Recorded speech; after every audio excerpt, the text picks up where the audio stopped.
The knights drove the lonely youth to the edge of a rocky cliff when they discovered he had stumbled upon their hidden place, their weapons closed in around him, and the tension grew.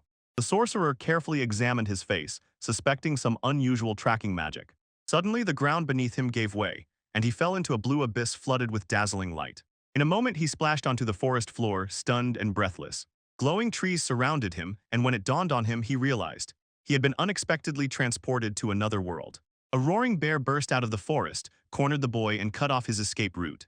Fear clouded his thoughts as the beast steadily approached. He struggled to quickly decide. Huge jaws opened wide and claws thrust forward with force. Suddenly, the ground beneath the beast's paws collapsed, pulling it into darkness. Thick slime rose from the pit and completely swallowed the trapped bear. The boy recoiled as the slime crept across the ground and its surface strangely rippled. Nadia rose, and he forced himself to stay alert. Suddenly, a powerful shockwave threw him back against a stone wall, leaving him stunned and breathless. Through blurred vision, he saw how slime swelled in the pit, rolling and stirring its mass with a terrifying movement. In a moment, there was no trace left of the bear. It had already vanished without a trace. Listening to his own breath, he carefully studied this phenomenon and gradually began to understand its essence. Having survived the slime, he wandered deeper into the forest and realized that the dangers were far from over. Soon he came across cruel human hunters, but managed to break free thanks to a crude wooden sword. When he came upon a decent road, relief surged. It was proof that civilization was very close. From the top of the hill, he noticed the city behind the walls and again truly felt hope for human contact. But suddenly everything was cut off. The guards seized him and threw him behind iron bars. Shackled behind iron bars, he screamed in despair, not understanding the guards' language, and was completely consumed by frustration. Fatigue soon replaced anger, and he lay on the cold floor, replaying in his mind the terrible journey that had brought him here. While he wandered in thought, a sharp blow suddenly rang out from above, breaking the silence of the cell. Before him appeared a shining woman in armor, holding a sword with calm confidence. Stunned and confused, he looked up at the unexpected figure, unsure whether she was salvation or another threat. In the cell, the woman in armor lightly touched him with her sword, carefully examining him through the bars. Instead of hostility, she smiled brightly, almost playfully, and this confused him even more. In a moment, she suddenly lifted him with astonishing strength, and he realized that she understood his words. Carrying him lightly, as if he weighed nothing, she raced across the castle grounds at a terrifying speed in an unknown direction. Bound and gripped by panic, he struggled in her grasp, not knowing what fate awaited him next. Inside the grand cathedral hall, the armored knight brought him before an elegant woman who calmly looked at him. To his surprise, their words suddenly became clear, and he felt that he understood their language. She explained that a simple spell of possession allowed communication. The spirit spoke their common language. Although he still did not understand what was happening, he admitted that there were many things he could not explain. Smiling warmly, she assured him that she sensed honesty well and encouraged him to speak openly. In the quiet hall, he tried to compose himself, while the elegant woman watched him with restrained interest. Gathering courage, he confessed that he came from another world and sincerely gave his name. Two women listened with bated breath as he told about the bear and that slime that almost killed him. Hearing that he survived on that ominous mountain, the refined woman asked how he managed to stay alive at all. Learning that he ate a strange fruit, she realized that its effect was weakened due to his unusually low mana.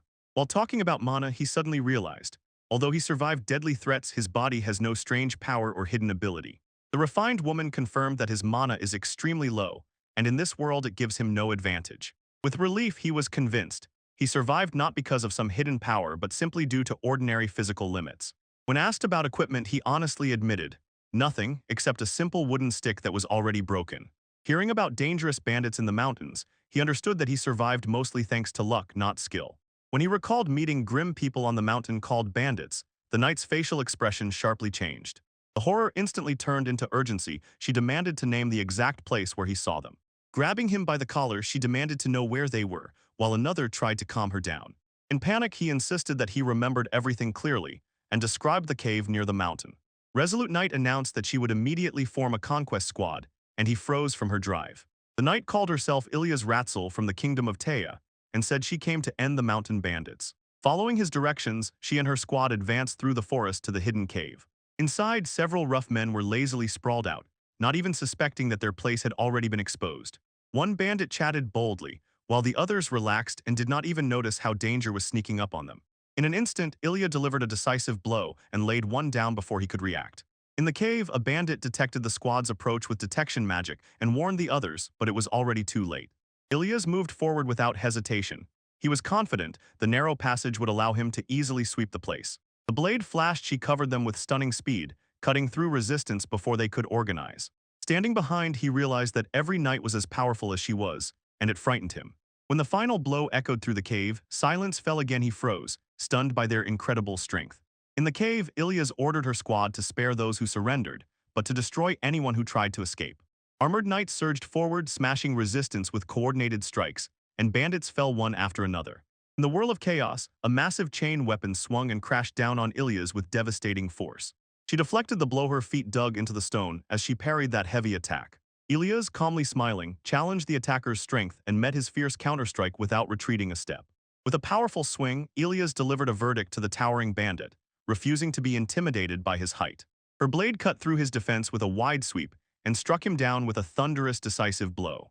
When the dust settled, she ordered her squad to scour the area for survivors and capture one alive. Night quickly enveloped the cave and confirmed the operation ended without problems. Observing the aftermath, he calmly wondered why she never had to fully draw her sword even once. Ilias calmly explained that she refused to soil her blade with bandit blood, and in this was evident her proud attitude toward her weapon. Her burning determination confused him. He instantly retreated and she lowered her sword. The knights reported the battle results. They captured several survivors and sent the rest away without any losses. Out of the blue, she lifted him again and carried him easily, despite his protests. Standing on the city walls, he looked down and could not understand why he was brought into this world if he had no special talent. Standing alone on the mountain after a failed summoning, he asked himself, was he brought here by fate or by God's whim? Despite everything, he dreamed only of a quiet life. Fame and victories over great enemies did not attract him. Clinging to that hope, he silently begged only to survive in this world whole and safe. Somewhere deep in the forest, news of the bandits' defeat reached another hidden camp. There, Decola, the leader of the Mountain Bandits Alliance, calmly dismissed the defeat, confident that his power inspired much greater fear. In the conference hall of the Kingdom of Taya, King Marito Tai acknowledged Lady Razzle's completed mission and calmly evaluated her work. The advisors reported that there were no leads, and she described the ongoing interrogations in detail and asked for more time to obtain reliable information. Nather Noble proposed dispatching his squad. He did not believe in her abilities, even though she had defeated the bandits. Whispers spread around when he compared his 300 knights to her smaller elite squad, confidently emphasized that the threat from the bandits had not disappeared, and persistently offered his help. Steam rose from the simple dish, and the boy tasted food unfamiliar to him in this world for the first time. He chewed carefully, felt a distinct herbal aftertaste, and admitted that it was strange but quite acceptable. After a sleepless night, fatigue weighed on him, and he asked to rest a little while they led him to prepare for sleep. Later, the bearded elder introduced himself with his very long name, and the boy was noticeably puzzled. Finally, the elder spoke his name more simply and gently invited to continue the conversation, leaving the boy quietly stunned. Ilya looked at the boy opposite him at the table, and searching for a plan, asked for ideas on how to catch the remaining bandits. He explained that the robbers secretly shared information, so catching them was not an easy task, even despite the strength of his squad. She enthusiastically told how detection magic helped them avoided clashes and robbed supplies without problems. The boy compared detection magic to a sensor that picks up creatures with mana within a certain radius. But Ilias told the truth. After escaping, the robbers used magical seal stones, so the tracking spell did not work. The boy placed a small stone on the table and called it a key item. He showed that its maximum power depends on its size, shocking Ilias with its simplicity and accessibility. She explained, in large size, they could suppress magic across entire battlefields, seriously limiting the capabilities of mages. He realized with horror that hypnosis magic even exists. He learned that bandits implanted small stones from the ceiling into themselves. Ilias, with a heavy heart, admitted that forcibly removing those stones would most likely kill the prisoners. The boy calmly asked for permission to conduct the interrogation himself. Soon he found himself facing a reserved bandit and endured his hostility without reacting. Instead of using force, he spoke in an even voice, carefully examining the bruises on the prisoners and noticing signs of previous torture. Looking closely at him, he understood. The man was stubborn but already exhausted by his wounds. Leaning back, the boy persistently demanded unknown information, hinting that there would be no escape from retribution if they did not start cooperating. Leaning forward, the boy asked why the prisoner was silent, even though he faced execution. He decided that the bandits' alliances were fragile, and believed that fear, even after death, kept them in submission. The prisoner challenged him, but the boy calmly asked about the real reason for his silence. When the prisoner was offered a peaceful end in exchange for the truth, he refused to betray his comrades. With a heavy sigh, the boy admitted that cooperation was impossible, so he left further actions to the knights. The prisoner said that death meant nothing, and insisted that torture was a trifle compared to the horror that awaited them. Learning about the one who could inspire eternal fear even after death, the boy finally understood their silence. Later, he rushed to seek knowledge about magic that allowed manipulation of the souls of the dead. Shuddering at his question, the scholar objected, and Ilias restrained that misunderstanding. Calmly, the scholar acknowledged the existence of such a soul and said that magic truly existed, although it remained strictly forbidden. The scholar noted that such magic, which calls souls, sounded appealing, but her expression remained serious. She sternly warned the boy never to show his interest publicly because in some peoples, even the desire for this is punishable by death. Approaching closer, she whispered that people who were revived by such forbidden spells eventually became the greatest enemies of humanity. With an unwavering gaze, she understood that each of them became a demonic ruler. Hearing this, the boy fell silent, stunned by the consequences hidden behind the forbidden magic of resurrection. The boy realized that the animated always become masters of demons, and now understood why such magic was forbidden. But he felt that the bandits feared something completely different, and this made the scholar recall the death spirit spell. She explained that this curse can forcibly tear out the soul of the deceased and expose it to shame before the living. Turning away, she described its cruel uses, including how it binds corpses or sacrifices them. Quietly, the boy wondered if those broken souls retained consciousness even after such torment. The scholar looked intently at the boy and noticed that he was persistently seeking disturbing topics. Balancing a stack of books, he explained that he was interested not in the spell itself, but in the fear surrounding it. The settlement etched in memory, she recalled while telling about the fight with the death sorcerer and how she destroyed the monsters he unleashed. Among the fading spirits, one whispered thank you before dissolving, and she remained bewildered. Hearing this, the boy bowed respectfully. Now he had the confirmation he needed. The scholar warned Ilias, the boy knows darkness too well, he must be closely watched. Meanwhile, elsewhere, the captured bandits were fussing, unaware of the approaching fate that awaited them. Calmly entered, the boy introduced himself as their new interrogator with a disarming smile. Suddenly, the prisoners shouted about death, instead of everything else despair showed in their call. When he saw how they panicked, he directly faced their horror, the fear of becoming victims of the death spirit's curse. Gathering his strength, the boy continued to speak, and the shocked prisoners said they did not understand his words. Understanding their real trouble, he lowered his voice and announced a new proposal. Instead of freedom, he offered to postpone the execution, saying that if they confessed, they would die like humans. Standing before them, he invited them to negotiate and forced them to imagine daring to go against their organizer. Calmly, he explained that the confession would anger the user of the death spirit, but they would not die from it. The boy assured them that they would be treated humanely. They would be kept locked up, given food, and not subjected to torture until the organizer's fate was decided. Then he added that when everything was over, they would be allowed to die like humans. The prisoners exploded with rage, shouting that they would be executed anyway, and rejected his proposal. Approaching, he asked if they really believed their situation was not yet dangerous. Calmly, he reported that their hideout had been exposed, and this completely shook their confidence. Insisting further, the boy said that the mastermind of the operation might suspect betrayal if someone else said he was captured. Smiling sharply, he made them think about whom they would accuse as soon as suspicions arose. After he laid out his proposal, he called on everyone ready to confess to gather courage by the next day. Leaving the ward, he calmly ignored the stunned looks of Ilias and the senior scientist.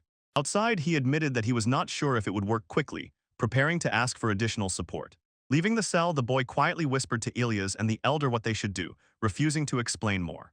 Feigning innocence, he brushed off their suspicions while they called him a shameless schemer. With a heavy heart, they agreed to his plan, realizing there was no better way out, although they doubted it. Soon the prisoners were separated into different cells. They could neither negotiate among themselves, nor be sure of each other's resolve. Alone in captivity, fear only grew as terrible visions of tormented souls erased the last remnants of their courage. The main organizer was haunted by terrible visions of torment. He became angry because of the betrayal and ordered harsher measures. Meanwhile, the guards said grimly that none of the prisoners confessed, even though the executions were postponed. According to the elder's plan, only 3 would receive a reprieve, and the rest faced immediate death. Confusion spread among the captives. They could not understand why only 3 were needed. Suddenly, one prisoner realized the offer was limited. This instantly sparked panic and suspicion among them.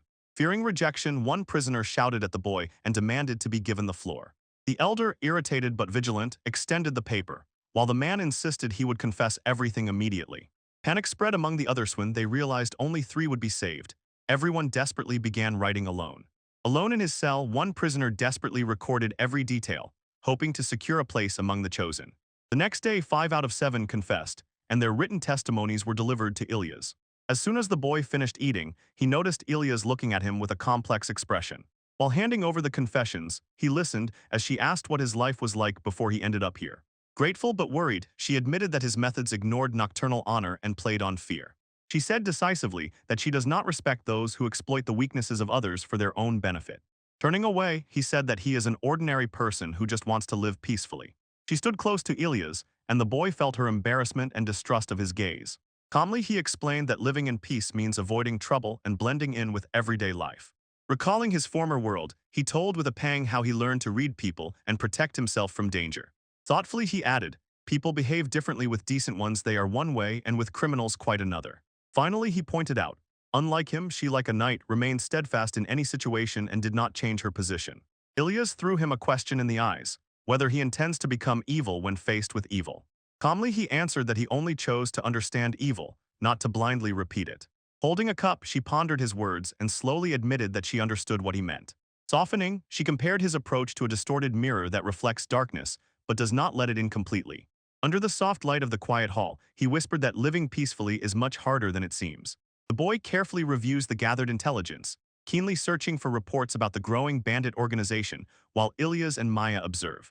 The information indicates that Dokala, the one-armed summoner of death spirits, is the leader of the expanding bandit alliance. Records link him to a former squad of assassins, and then he sailed to Garn and strengthened his affairs. After analyzing those cases, the boy decided, if he deciphers Dokala's habits, dealing with him will be much easier. His calm conclusion throws Ilias off balance, and Maya silently notices his unexpectedly sharp manner. The boy walks through the lively market, quietly observing the wealthy kingdom he barely noticed upon arrival. Ilias proudly paints a picture. Both ancient and modern kings nurtured peace and sincerely cared for their people. Attention shifted to the bandit alliance, and she confidently suggests calling the Knights of Lord Ragdo to respond. When asked about numbers, she admits only 30 can be named, and this exposes the limits of her resolve. Hearing this, the boy advises asking for help from other knight squads, and Ilias freezes for a moment, forced to reconsider the matter. Ilya gathers his willpower and decides that reputation no longer matters when citizens' safety is at risk. She decides to convene an emergency meeting and ask other knight squads for cooperation, despite political obstacles. Meanwhile, the boy stubbornly insists, he says, that his strategy requires him to be directly inside the castle. Night falls on the towering fortress, and preparations for the urgent meeting quietly unfold. In the hall, Ilias addresses the gathered knights and speaks about the threats of bandits and the kingdom's precarious situation. A sharp clap sounded in the hall, a sign that the heated argument had gone too far. The senior knights take turns naming how many soldiers they can bring, and tension rises in the air over the choice of the supreme commander. Lord Lenner confidently offers himself, boasting that his family commands 300 knights. Whispers spread, they spoke both of Ilias' merits and of how he had become a favorite. Some captains quietly resented it. Disrespect burst out, and the boy silently watches, memorizing faces as fragile alliances begin to crack. An elder pushes the boy to speak while the captains argue and belittle Ilias' efforts. The stern lord demands grimly, "Say who you are," staring intently at the silent stranger in the hall. Keeping calm, the boy insists that leadership should go to the largest squad to dispel suspicions. Then he steps forward and decisively places documents on the table to divert attention. On the prepared map, the robbers' lair and their routes are clearly outlined. It directs the meeting from wounded pride to a coordinated plan. The boy suggests placing squads at the most important positions, tactically deploying puppet units, and assures that Lord Leonor will personally confront the enemy leader. He asks which captains are ready to cooperate, thereby forcing hesitant knights to acknowledge shared responsibility. Calmly smiling, he assigns Lady Razzle's squad as rear support. They are ready to reinforce any unit that falters. Agreement spreads across the hall, and Ilias is stunned. He is amazed at how easily power shifts. Realizing that in her own campaign she was sidelined, she could no longer hold back. Outrage overwhelmed her. Ilias rushes ahead as the one responsible for supplies, determined to prove himself, while the boy barely keeps up behind. Out of breath and exhausted, he bitterly complains about lack of endurance and realizes, in this world, he has no special advantage. Every week, apologizing, he collapses under the trees, exhausted, while others move on. Grandfather Kara, as if nothing happened, assures everyone that the plan is still in effect, although the boy lies unconscious. Somewhere else, a fierce knight breaks through the barrier, as if announcing that the operation has begun in full. The knights storm the gang in the fortress, cut down those who flee, and panic spreads through the camp. Under the moonlight, Lord Leonor summons the troops and orders to mercilessly annihilate every enemy. He rushes forward. He admits that the documents given by the boy turned out to be unexpectedly effective. As the battle intensifies, Leonor cannot help but notice with what skill the plan brought Lady Razzle's role to the forefront during the assembly. Burning with ambition, he vows to take all the credit for House Leonor, unaware that something completely unusual is approaching from behind. Leonard notices a fallen body that moves unnaturally. Its hand claws into the ground, and dark energy thickens around it. In a moment, the corpse sharply comes to life under the power of a death spirit spell, forcing the knights to face a sudden threat: the undead. The bandits realized that their guards had already been destroyed, and panic spread across the forest clearing at night. A long-haired man calmly watched from the shadows, assessing their fear and understanding that they did not feel any danger at all. Confidence descended upon him, and a well-thought-out strategy clearly formed in his mind. And in a moment the clang of steel, flames rose, and fighters fell one after another during the sudden attack. Finally, the rotten corpse lunged forward, but a decisive blade strike cut it in half. The commander realized the magical stones in the ceiling should have stopped any spell, but an invisible force still pierced his formation. Soon the corpse split open and collapsed, dark liquid spreading across the ground. The knight leader called for restraint and ordered a cleansing before the fallen soldiers rose again as undead. Chaos spread and the troops retreated through the forest, trying to escape the approaching shadows. Fearing further corruption, the commander decided that risking more knights was unacceptable. The dark-haired man clenched his teeth when his subordinate asked how magic could work despite the ceiling stones. He calmly explained that the stones only dispersed magical formations, not every phenomenon arising from altered principles. He revealed that the death spirit spell was a completely different matter, not ordinary magic. That forbidden art infused souls into corpses, creating undead that released mana and affected nearby bodies. Hiding the undead behind a barrier near the camp, he caused the ceiling stones to dissipate the protection, allowing even more monsters to rise. With a thin smile, he admitted that he had deliberately unleashed the dead upon the knights. Nearby, a distorted corpse writhed, and he warned his subordinate that dying nearby would mean becoming one of them. A barely audible laugh escaped his lips as he praised the foolish knights for advancing his plan. Seeing their demise, he understood. There was no longer a need to divide the loot or maintain alliances. Under the moonlight, his heart and gaze openly said, gratitude from the one he despised did not please him at all. Ilya stood on a rocky hill under the full moon and shouted that the gang leader's end had come. From the shadows, a long-haired man watched as she approached with soldiers, and a moment of surprise flashed across his face. Walking calmly, he thought, could it be that only she knows about the hidden escape route? His face froze in skepticism as he dismissed the thought that the steadfast knight was using allies as bait. Steadfast, Ilya's rejected this claim and felt another strategist nearby. Ilya stood ready with a sword in her hands while the boy confronted the bandit leader, and soldiers gathered behind him. The leader doubted whether this boy was truly responsible and did not believe in his strength. Lowering his gaze, the boy admitted that he was probably the weakest among them. He calmly explained that he had postponed executions and claimed to have found the cave by accident. Unconvinced, the gang leader insisted even more strongly, demanding to know how they managed to determine his location. The boy quietly signaled that he understood, carefully watching the reaction of the bandit leader. Without hesitation, he said that he had anticipated Dokula would try to escape during this chaos. Carefully, without rushing, he showed that the missing bodies and prepared routes indicated they relied on the death spirit's curse. An unwavering confidence flashed in his eyes. He realized that the bodies were kept precisely for this moment. Pretending to be innocent, Dokula laughed and asked about the boy's loyalty, hiding sharp suspicion behind a casual smile. The gang leader mockingly dismissed the idea of ordinary morality and rejected any claims that he was a peaceful citizen. A slow smile played on his face as he looked into the boy's black hair and eyes and felt that something was wrong here. It dawned on him the boy was not from this world. Watching his reaction, the leader became more and more convinced of his suspicion with each moment. Tension grew, and he declared that he knew about the earth and the resurrection magic that once plunged the world into darkness. Dokula revealed the forbidden origin of the earth, and this deeply shocked the boy and Ilya's. The boy learned that the magic of rebirth could have come from the earth, and this shook his understanding of this world. Doubts lingered while he weighed the risks, and he realized, if Ilya's prematurely got rid of Dokula, everything would only get worse. Dokula revealed several parts of the truth, and then suddenly launched hidden blades at the boy. His hostile intentions became obvious. Steel clanged against the ground, and Ilya's easily caught both weapons, protecting him from injuries. Standing firmly ahead, Ilya's ordered him to stay behind while she herself prepared to face Dokula one-on-one. Dokula urged his men forward, threatening death to those who hesitated, and they rushed into battle without any discipline. Ilya broke forward on her own and intercepted the attack, forcing him to feel her strength up close. The blades clashed again and again, and she pushed him back with steady precision and controlled force. The realization struck him when ordinary attacks failed, and despair took over his movements. Cornered, Dokula prepared a hidden trump card, trying to turn the fight around. Dark Energy SB spread across the sky as Dokula activated a forbidden spell, forcing Ilya's to shield the boy with a barrier. Her words about the magic of the death spirit struck him. The tension made the boy freeze in place. Calmly smiling, Dokula declared that his followers were devoted puppets bound to his will. The distorted corpses rose under his command and surrounded Ilya's with relentless hostility. One of the undead rushed forward, wildly crashing into her defense as the battlefield descended into chaos. Dokula revealed the resurrected giant once defeated by Ilya's, now distorted by resentment and bound to his will. The corrupted mana spread across the field. He claimed that the death spirit's curse would persist despite his fate. Realizing the situation, Ilyas gathered himself and decided to confront the tainted mana one-on-one. She lifted the boy and soared upward, ordering her forces to jump after her. High above the battlefield, the boy looked down, stunned and unable to believe his eyes.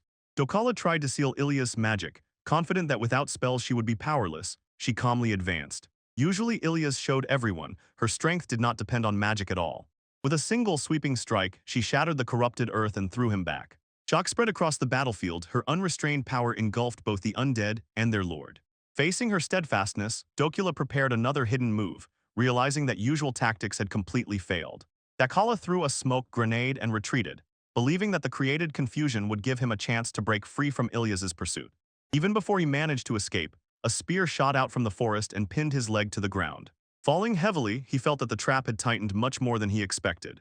Ilya approached and the boy stood nearby. It became clear that they were waiting for his attempt to flee. The boy silently confirmed that every move, even the final strike, went exactly according to their plan. The boy explained that it was Dokula's confidence before the escape that opened the perfect moment to exploit his excessive self-assurance.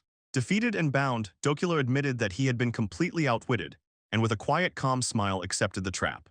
Yet the boy refused to approve the killing, and this for a moment made Dokula reflect, acknowledging his loss. Dokula warned him not to stray from the path and showed a hidden base.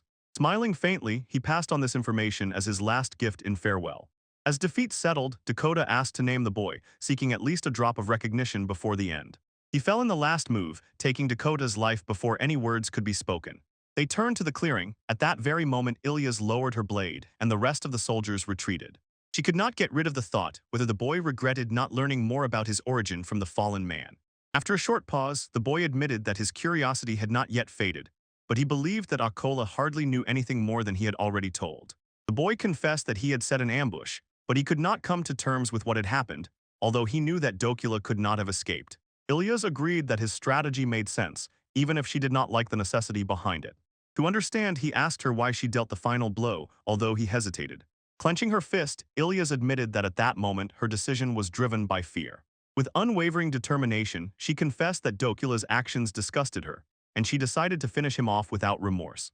Ilyas admitted that when the boy spoke with Dokula, she felt an alarming similarity growing between them. Fearing that he might slip into the same darkness, she struck because she could not ignore that feeling. The boy confessed that he understood Dokula, although he knew he was a ruthless killer. Hearing this, Ilyas insisted that she acted out of disgust and fear of losing him, because she was afraid he would go down that path. Gently, the boy assured her that deciding to act and then think was already quite commendable. When the tension subsided, Ilyas teased the boy for speaking as if he were older and wiser. Surprised, he asked her age, and it turned out she was older, though she looked very young. Shame flared up when she misunderstood his question and accused him of doubting her origin. Realizing the misunderstanding, the boy hastily apologized, and she blushed, embarrassed by the exchange.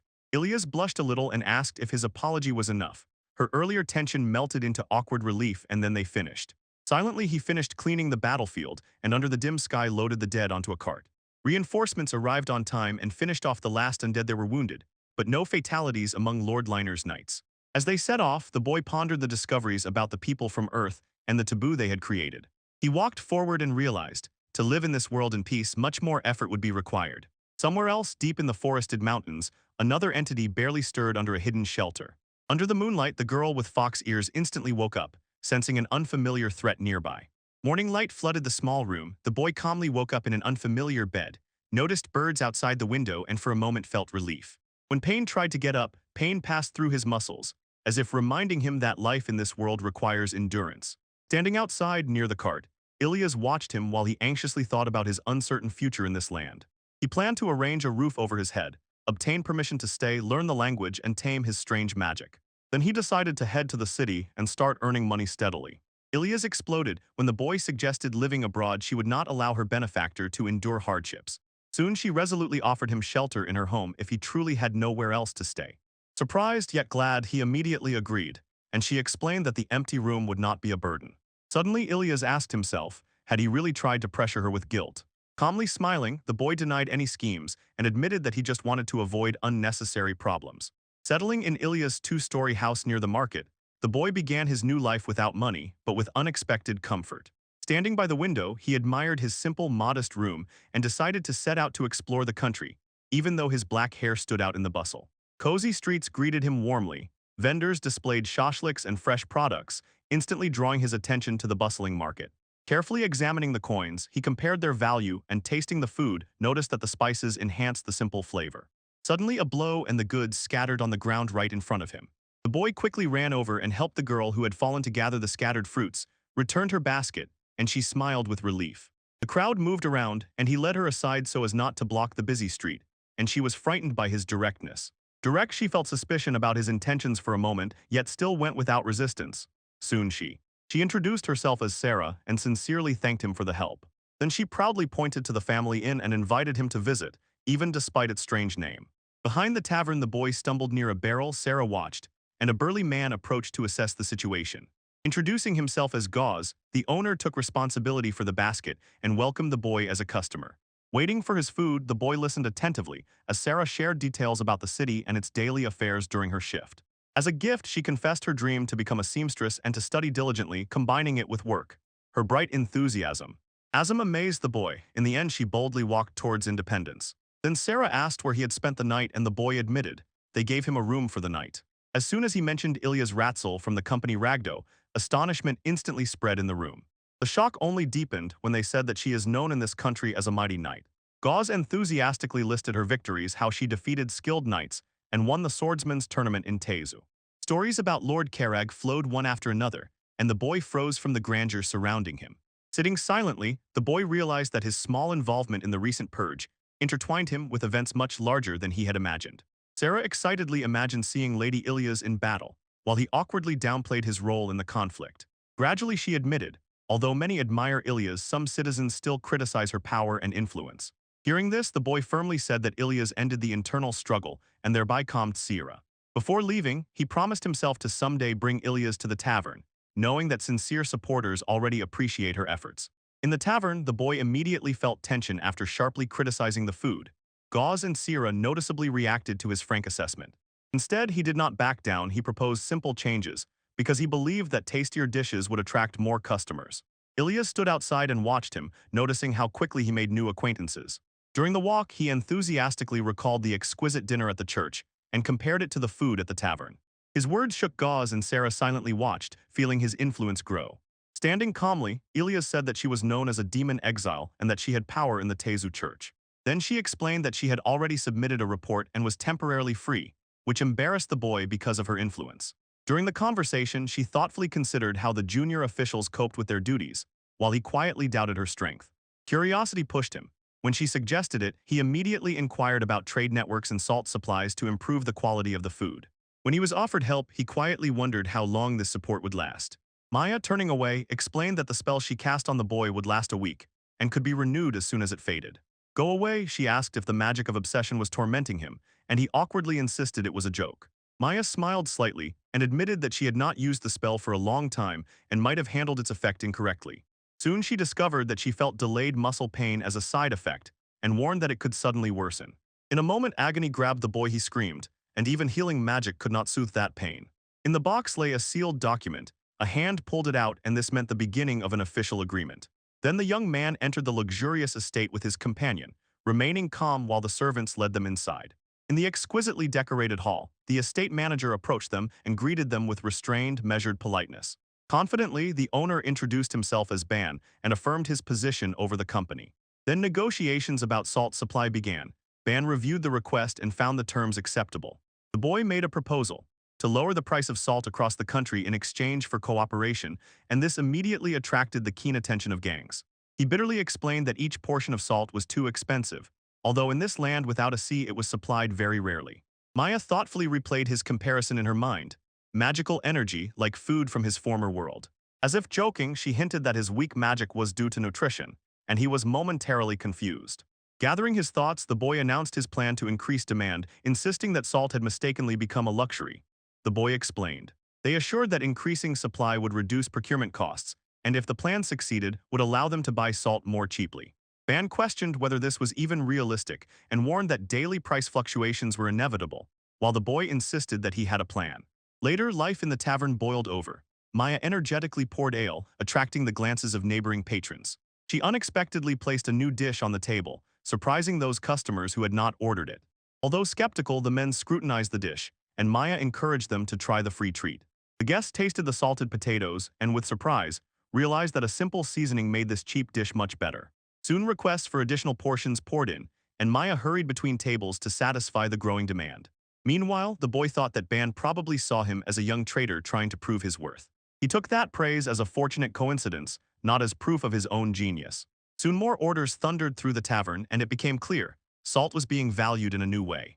That day, rumors spread instantly, and the inn was packed until closing, with Maya barely keeping up with the orders.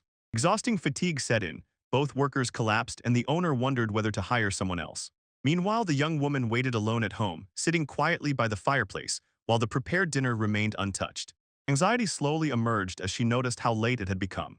Uncertainty pressed on her thoughts, and she wondered if he intended to return the next day. The next day, the boy clenched his teeth from muscle pain, and racking his brain, thought about how to overcome the growing shortage of people in the tavern. Inside, in the noisy establishment, the workers hurriedly learned, because demand was rising faster than expected. Seeking advice, he visited Ban's house, and there he encountered old Kara and his stern wife. Kara, hearing about the problem, decided to introduce him to that very wife. Soon, the determined woman gathered other soldiers' wives and offered them as reliable helpers for the tavern. Kara's wife gently confessed that she wanted to cook more often, rather than sit alone waiting for her husband, quietly showing that she understood his efforts. She assured the boy that helping in the inn would occupy her, and that would be enough for her. Soon she dismissed both men and pushed them outside, despite their embarrassment. Under the calm sky, the boy and Kara shared a moment of quiet peace. Then the boy unfolded a copy of the map with marked bandit layers and presented it as a strictly guarded secret. The boy who confessed to Kara hid something in the bandit's lair, possibly related to knowledge about the Earth. Pointing to the map, he noted that the hardest place to reach was most likely where the secret was hidden. He explained that the troops would soon inspect every place, and the original map had already passed from the nobles all the way to the king himself. When it became clear that time was short, he suggested quickly retrieving the hidden item before the officials found it. Kara acknowledged his curiosity and agreed that he deserved to know what Decora had left behind.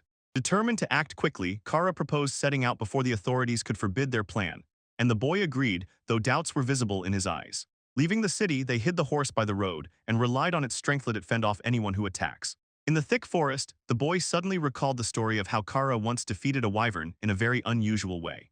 Kara, quietly with pride in her voice, explained that he threw his helmet instead of a spear to knock it down. Still full of curiosity, the boy scrutinized the weapons in their hands as they moved deeper among the trees. Hidden under twisted roots, the cave entrance showed a slight difference in color, confirming this was the hidden lair. Caution guided their steps as they entered. Torches raised, and in the shadows still lingered an anxious presence. Deeper inside, they came across hidden weapons, magical stones, and chests of treasures surrounding a simple bed. Among the items, the boy found an old handwritten diary that seemed to belong to Dakora, and when he began to read it, he was shocked. He read its contents, and Kara remained watching with anxiety. In the cave, the boy showed the diary to Kara, and suddenly realized it was written in Japanese. He was confused. Recognizing the language of his native land, he understood that Dakora was from here too. Examining the cover, he found notes from an investigation about a young evil king. In the ruined cave, the boy and Kara review the found report related to the overthrown young evil king. Carefully, the boy lifts the worn book, feeling the danger lurking in its sealed pages. Disturbing hints appear. It speaks of forbidden magic that through a certain person could resurrect the demon lord. Confirming the investigation's results, he feels it dawn on him this report concerns him personally. Unwavering determination pushes him to confess that he is from another world, and Kara freezes in astonishment. Serious doubts fill Kara as he looks at the determined expression of the boy regarding the fate of the book. Instead, the boy decides to postpone reading because he fears the consequences hidden inside. Understanding his logic, Kara agrees to keep the secret but warns, lost chances rarely return.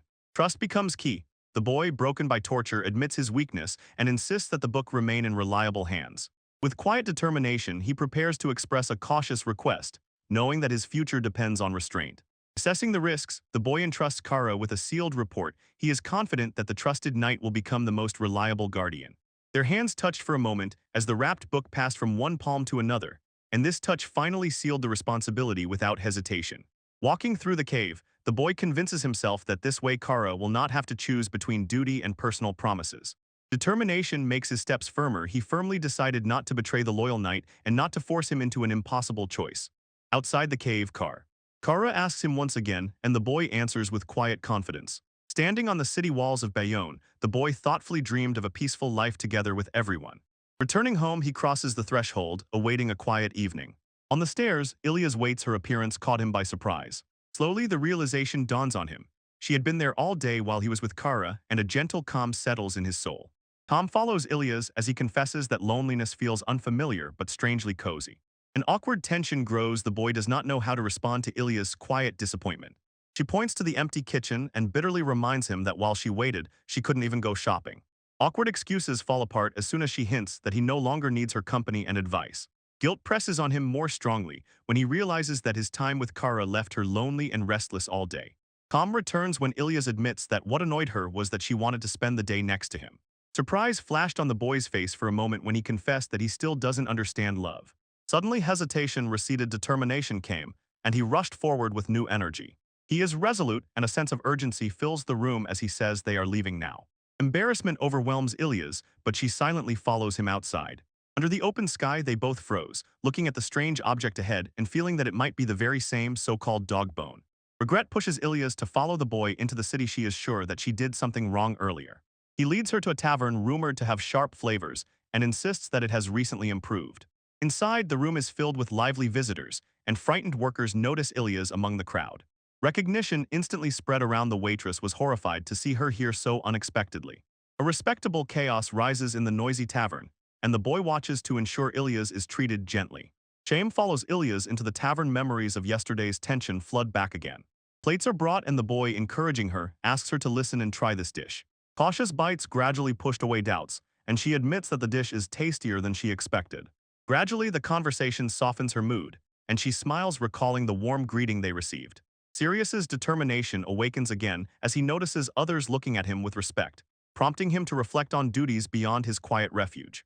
A quiet, sincere confession escaped from Ilyas. She worries about others' opinions and feels inexperienced, though she tries. The boy gently questions her gaze, saying that emotions and doubts do not make her weaker and do not diminish her father's legacy. On the surface of memory, younger Ilyas emerges, proudly extending flowers to her smiling father. His warm approval still lives in her heart and defines how she evaluates herself. Clarity returned between them again. They understood that true resilience grows from accepting emotions, not suppressing them. A warm smile lit up the boy's face, and he encourages Ilyas to move forward without losing herself. A playful exchange slightly lightens the mood, but he knows she is still growing and not yet at the level of a knight. Quiet pensiveness reminds him how easily he hurt the hopes she places in others. He sighed with relief when he saw the tavern full of friends who support her. Amid laughter and raised mugs, he believes that this shared warmth can become her strength. Laughter and kriya. Crowded tables force visitors to sit on the floor because the inn is teeming with noise and drink. Morning light caught Ilyas in bed. He wakes up anxiously, sorting through blurred memories of having drunk too much. Shame recedes and becomes a soft smile as she remembers that last night turned out to be more pleasant than expected. Meanwhile, somewhere else, a cloak-wrapped silhouette str. He strides through the majestic hall to the waiting commander. In the room, Commander Ragdo listens tensely while urgent questions are prepared for the official report. Someone hands over a wrapped book. No one knows where it came from or why. In the elegant office, the nobleman studies it intently, and in official reports, it is discovered during a secret investigation. Turning the pages, he comes across unfamiliar writing and freezes. He cannot decipher what is written there. Doubt consumes him as he imagines who else might have held this volume in their hands. When he hears that it was never opened, he cannot help but think of the cautious youth connected to his find. Punishment and nobility reconcile, and the tension from the hidden book softens. The conversation turns to its name and the Blue Lord of Demons, and suddenly it is linked to grim historical disasters. Alone, the aristocrat decides to quietly trace the origin of this book. Elsewhere, the boy plans to earn money by getting a permanent job with merchants. After several visits, he returns to the estate, filled with determination to seize his chance. A visiting nobleman enthusiastically praises how the estate is flourishing, carefully observing how the boy is increasingly involved in its management. The conversation turned into a passionate plan to expand the salt trade, to make it more popular, increase demand, and thereby lower prices. Economic growth and safer roads seem to attract more and more merchants and goods to Tezu, making the plan much more feasible. The boy confidently proposes rock salt as a new opportunity. The nobleman instantly understood. The proposed resource is salt from the mountains containing ore. Then he suggests setting out to search for salt in underdeveloped mountainous areas, assuming that the vast lands of Tezu may hide valuable resources. He says that salty water or hot springs can be boiled down to extract salt, especially where there are many caves and rivers. Although he is not sure of success, he insists that introducing such goods could spark a true national trend. Excitement overwhelmed the merchant. He glowed with impatience at the thought of hidden treasures and new profits. Unfolding a map on the table, the boy prepares to reveal the next stage of his plan. The boy unfolded a parchment, and before them appeared a copied map, taken from defeated bandits. It marked the area and routes. The merchant is struck with amazement. He realizes its value and agrees to keep it a secret. In the detailed records, caves and untouched lands emerge. They have already been explored and carefully noted. Not to go blindly, he suggests using this information to increase their chances. Impressed, the merchant acknowledges the youth's cleverness and his growing potential. The boy confidently accepts the idea of partnership, ready to adapt depending on what the merchant actually turns out to be. Meanwhile, reports reach the influential noble. Allegedly, the young man helped Sir Rachel during the campaign against bandits. Sitting calmly, the noble reflects on how the youth from another world was drawn into events, thanks to Sir Rachel's achievements. He becomes even more interested when he says he wants to personally meet this mysterious person. Finally, he orders to invite the youth to the upcoming award ceremony. Suddenly seized with enthusiasm, Van Sand pulls the boy toward the mountains, impatient to start the search immediately. Having reviewed the map together, they noticed a marked cave nearby and decided to check it out themselves. Excitement grows. The merchant insists on joining, recalling that he was once an adventurer. They confidently walk along forest paths, and the boy notices with surprise how well Vanshan knows about traveling. Watching how confidently he moves, the boy quietly wonders why such talented people continue to gather around him. Having reached the marked cave, Van San and the boy slowed their steps. The narrow entrance felt strange. Inside, the tunnel suddenly ends. It seems their search is in vain. Suspicion creeps in when Van San carefully examines the wall and notices an area soaked with magic. Confident in his experience, he explains that the finest differences reveal hidden structures invisible to others. After handing over his belongings, Van San sharply orders the boy to retreat, and he himself strikes the hidden barrier. Van swung a heavy hammer and hit the enchanted wall. The shockwave burst outward and shattered the hidden barrier. The dust cleared and he showed what kind of weapon it was. An enchanted hammer that amplifies every strike but consumes considerable magic. Behind the broken surface, a hidden passage emerges, proof that the wall concealed a secret path. Energy surged into Van San. His adventurer instincts awakened and pushed him forward. Carefully, the boy follows him into the newly opened tunnel, ready for anything that lies ahead. Passing through the breach in the wall, Van San and the boy found themselves in a hidden forest bathed in filtered light. Although at first glance it looks ordinary, Wanson feels that he has stumbled upon something important. He is on his knees near strange plants, carefully examining them, while the boy silently notices that they do not glow with a natural light at all. Suddenly realization strikes. This vegetation resembles that which grows on the mountain of the Black Lord of Demons. Understanding that such plants survive only in dense magic, Wanson recalls how he himself survived there after a clash with slime, and this impresses the boy. Wanson, stunned by the scale of their unexpected discovery, exclaims, "The hidden forest is an incredible business opportunity." He is thrilled by the sudden success and celebrates loudly, while the boy notes how lucky they are with their first investigation. A caution sharply interrupts the excitement. The boy says that there may be even more valuable plants here. Suddenly, the forest is filled with a strange distortion, and an invisible presence begins to watch them. In the darkness, a heavy pulse echoes dully, voices whisper quietly, and something ancient slowly awakens nearby. Bound and surrounded by beastmen, the boy drops to his knees. He realizes that his captivity has brought only pain. The boy wakes up tied with ropes, quietly examines his kidnapping and restrains panic. Armed beastmen rush through the wooden hall, weapons raised, senses sharpened. Steel gleams above him, and towering figures surround him on their knees. Suspicion grows. His black hair immediately marks him as a stranger. Spears approach ever closer, and the boy carefully reads their reactions, preparing for cautious negotiations to survive in this alien world where intellect weighs more than strength. The boy froze, listening as the woman explains the spell of possession, translating the speech into their common language. When he tries to establish a connection, he suddenly realizes he understands all languages but can respond only in the one unfamiliar to them. On the ancient beast, the woman scrutinizes him closely and considers his youth something strange. The warriors tell how they found him hiding nearby and captured him before noticing anything suspicious. The old woman tests him with magic, placing her hand on his head and watching the result intently. Suddenly the boy spoke, and the warriors fell silent. The possession spell responded quite unexpectedly. The elder looked at him again, and acknowledging that the spell was impressive but imperfect, infused some of his own magic to stabilize it. When the connection was restored, he calmly said he had no hostile intentions and invited a normal conversation. Far away, a silver-haired woman gazes toward a distant castle and quietly whispers a single name. In the halls of the nobles, it was decided that the young stranger should be invited to the upcoming celebration for helping to subdue the bandits. Ilias feels the gaze of the senior lord upon him, notices his interest in her calmer behavior, and asks if anything has changed since yesterday.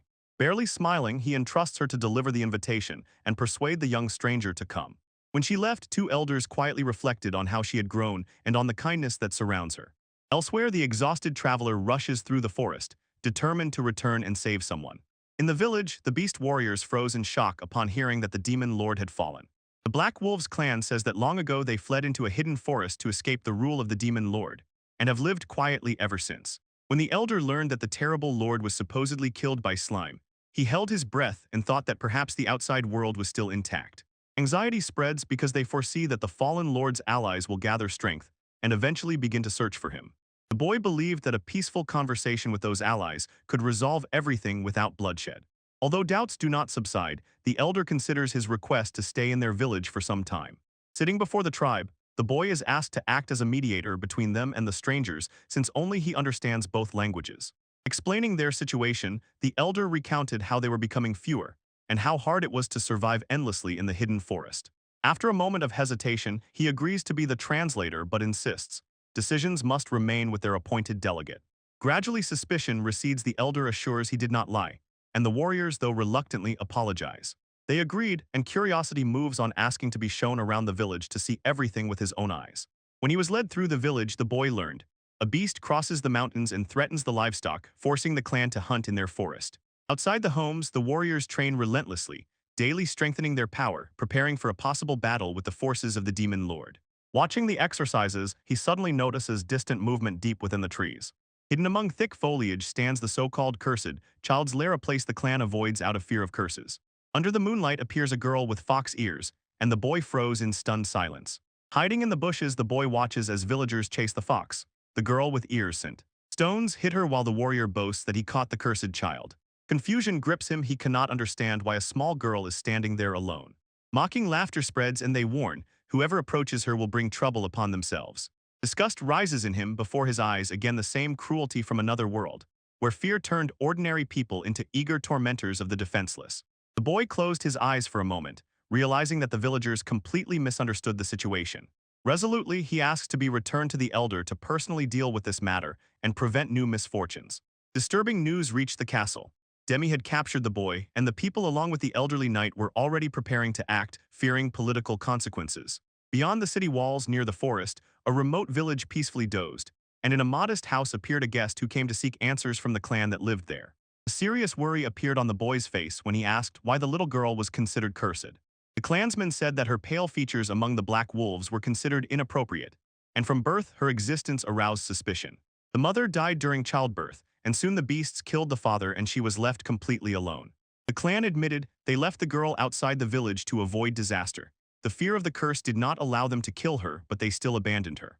Listening carefully, the boy understood that they perceived her not as a child, but as a shield against misfortunes. The elder insisted that she had no other purpose. His stone-faced expression showed neither pity nor doubt about their decision. Despite warnings about the danger beyond the village, the young man decided to see everything with his own eyes. Caution followed him, but hesitation did not make him stop. Passing by the houses, he headed to the forest, where a girl stood alone, determined to see the truth with her own eyes. Hidden behind broken wooden boards, the girl remained alone among overgrown plants.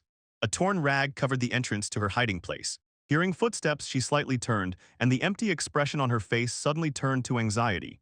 Fear gripped her body as she felt someone approaching. The boy cautiously appeared in view, raising his hands to show he was not a threat. But despite his calm posture, panic overwhelmed her fragile state.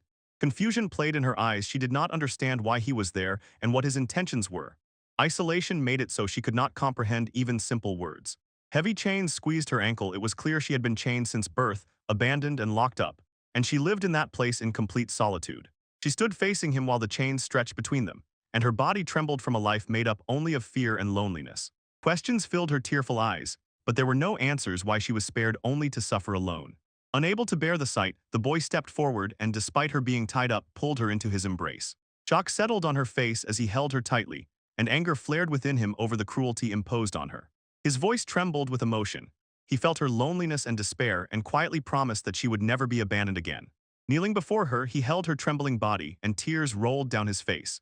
Years of restraint crumbled in that silent forest glade. Gently lifting her chin, he met her embarrassed gaze and understood that some burdens can only be eased when he himself decides to act. For a long time, he kept telling himself that a quiet life within his means was enough. Seeing her suffering, that conviction was shattered. Overwhelmed with emotions, he pressed her tightly to himself. She sobbed uncontrollably, and their pain poured out simultaneously. Finally, his breathing evened out and he loosened his grip. The forest calmed again, but his determination had firmly changed. When their tears subsided, he tried to make sure she understood him, and she responded with simple gestures, carefully looking into his face. Suddenly, under his hand, her hair began to faintly glow, and surprise spread across his face as he realized something had changed. Grabbing her by the shoulders, he hurriedly asked if she wanted to leave the village. His previous hesitation turned into resolve. She silently looked at him, her eyes calm yet uncertain, the air between them filled with tension and a hint of what might happen. Just as he was about to act further, villagers appeared and interrupted them. Their arrival threatened to shatter the fragile moment he had barely managed to create. In the forest, a man in a mask suddenly appeared, and he jumped, but then recognized the figure. It was his ally. The newcomer explained that he had been hiding nearby and returned upon hearing a cry for help. Relief melted the tense atmosphere between them. Calm retreated and was replaced by sharp haste. It insisted that they leave the forest immediately. Behind the trees, others waited for his return. Pulling himself together, he said he intended to peacefully talk with the villagers about that isolated girl. Determination froze on his face. Meanwhile, the girl retreated to her hiding place, frightened by unfamiliar faces, and the fragile trust he had built remained uncertain under their watchful eyes. The ally burst into tears upon seeing them. From relief, the tension momentarily turned into awkward embarrassment. Turning away, the young man thought that his decision might lead him away from a quiet life, but he could not turn away from what he had seen. Finally resolute, he grabbed her hand and took the burden upon himself. Saving her became a choice from which he would not retreat. With a firm gaze, he promised to give her freedom. Determination drove hesitation from his heart. Under the open sky, he began to remove the shackles that held her, choosing a path after which he would have no regrets. On the castle grounds, a young woman anxiously searched for the missing man, and when she realized he had truly disappeared somewhere, fear clouded her thoughts. A messenger arrived and brought troubling news about the man who lived in her dwelling, and anxiety spread as everything became clear. The message said that he had been taken by half-humans, and shock silenced her. These words lay on her like a heavy burden. Meanwhile, he stood before the clan leaders in their dwelling. Calmly, he offered terms to begin official negotiations. He calmly and unwaveringly assured them that they could speak as equals, but demanded only one thing: that they accept his sole condition. In the house, the clan elder tested his resolve, questioning whether equality truly depended on his agreeing to fulfill his demand. A sharp tension hung in the cramped room. Calmly, he explained that the negotiations would continue thanks to their own confidence, and his condition would not hinder the talks themselves. With a firm gaze, he finally voiced his request that the cursed child be given a chance to leave the village. The elder woman looked at him intently, noticing his attachment to the girl. Beneath her restrained expression, suspicion smoldered. Stubbornly, he insisted that this decision would benefit both the child and the clan. Though closely watched, he did not back down.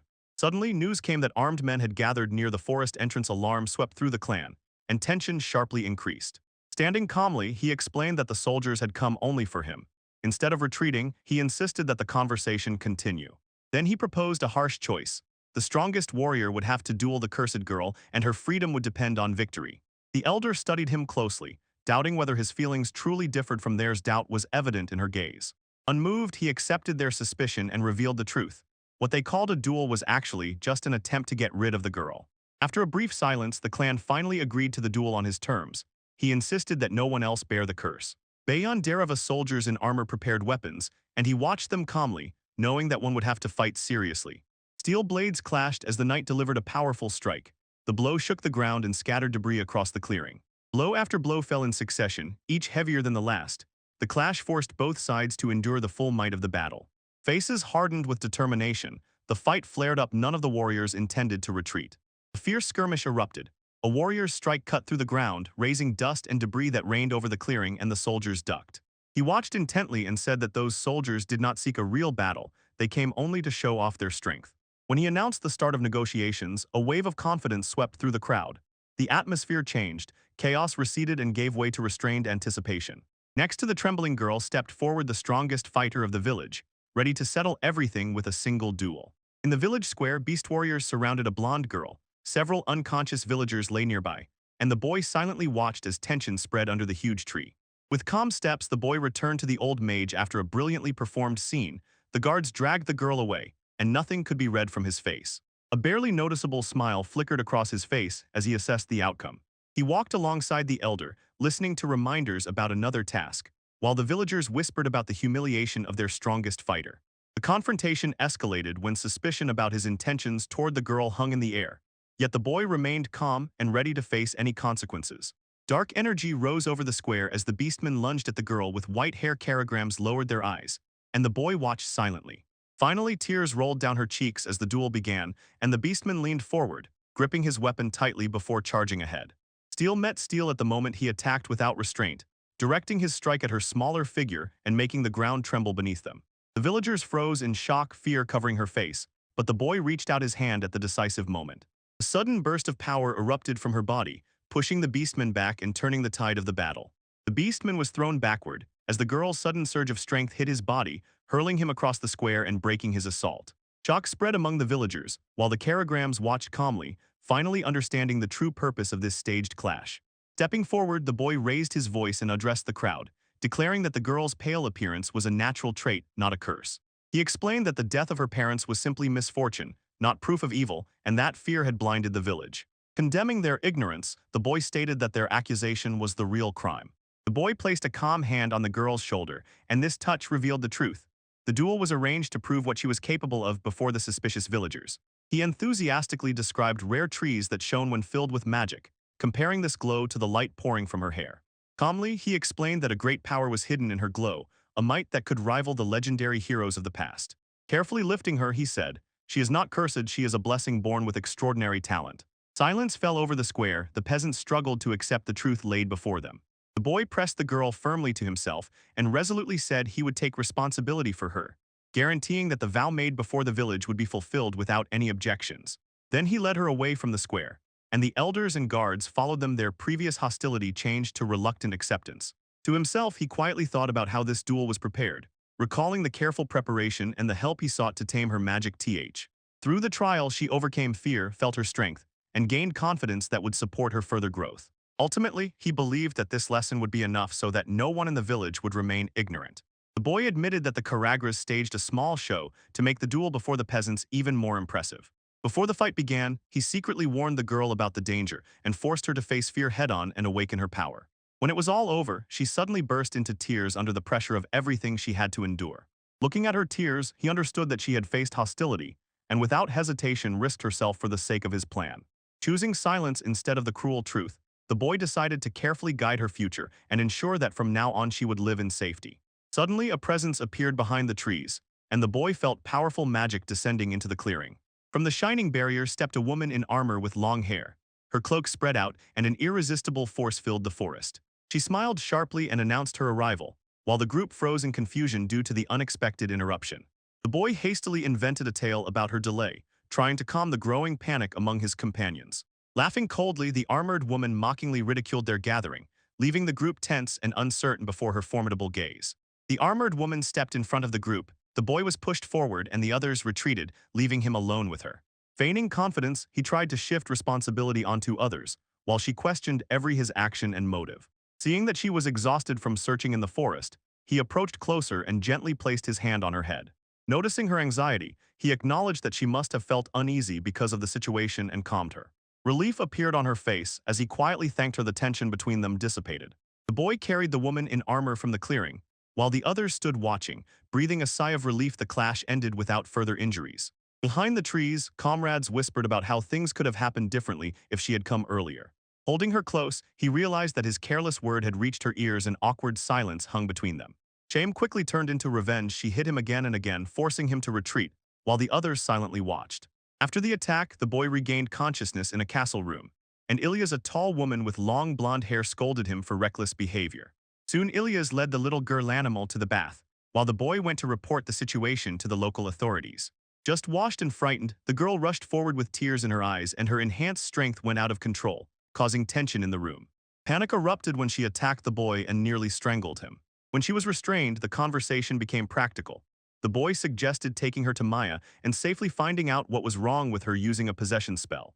The boy received an official invitation recognition of his recent achievements, and Ilias exploded, warning that such attention meant the authorities had already acknowledged his actions. They sat side by side and he explained that standing out in this world only brings trouble. Ilias listened, and nearby the little girl quietly observed. The boy calmly said that survival here is only possible with allies you can rely on. His even tone sharply contrasted with Ilias' clenched fist. Aya 10 fell silent, and Ilias doubted whether he really trusted them. A doubt flashed across her face. After a pause, the boy admitted that he really relied on them. He named Kira, Gramps, Maya, Ban-san, and Ilias as people he trusted. The boy. The boy admitted that he was afraid to stand out and make new enemies. Only a week had passed since he found himself in this world, and he still did not dare to fully trust others. He explained that relying on someone requires courage, which he still lacked. Past encounters with danger had taught him caution. Despite everything, the boy admitted that the person he trusted the most now was Ilias. His calm, unwavering expression stunned her. When an official summons from Lord Ragdo appeared before him, he decided to accept the invitation. Ilias reacted with surprise to his sudden determination. Rising from his seat, the boy resolutely promised to repay the support he had received, and together they prepared to first set out for Maya. Near the church, a little beast girl stood under the clear sky, with her eyes closed, as if savoring the peaceful air. Inside, Ilias gently introduced herself and softly encouraged the girl to respond. The woman in the robe finished her spells while the boy and Ilias waited nearby. Slightly turning her head, the girl struggled to form simple words and awkwardly remarked on the pleasant weather, avoiding a direct answer.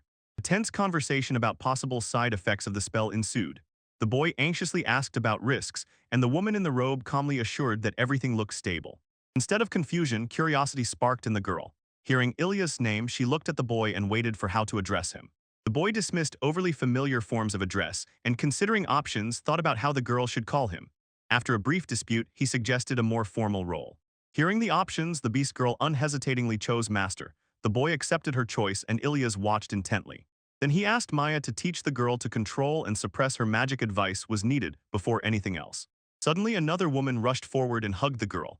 Captivated by her appearance, this unexpected tenderness stunned everyone nearby. While practical details were being settled, clothing, daily needs, the boy decided to ask Sarah for help so the girl could gradually get used to city life.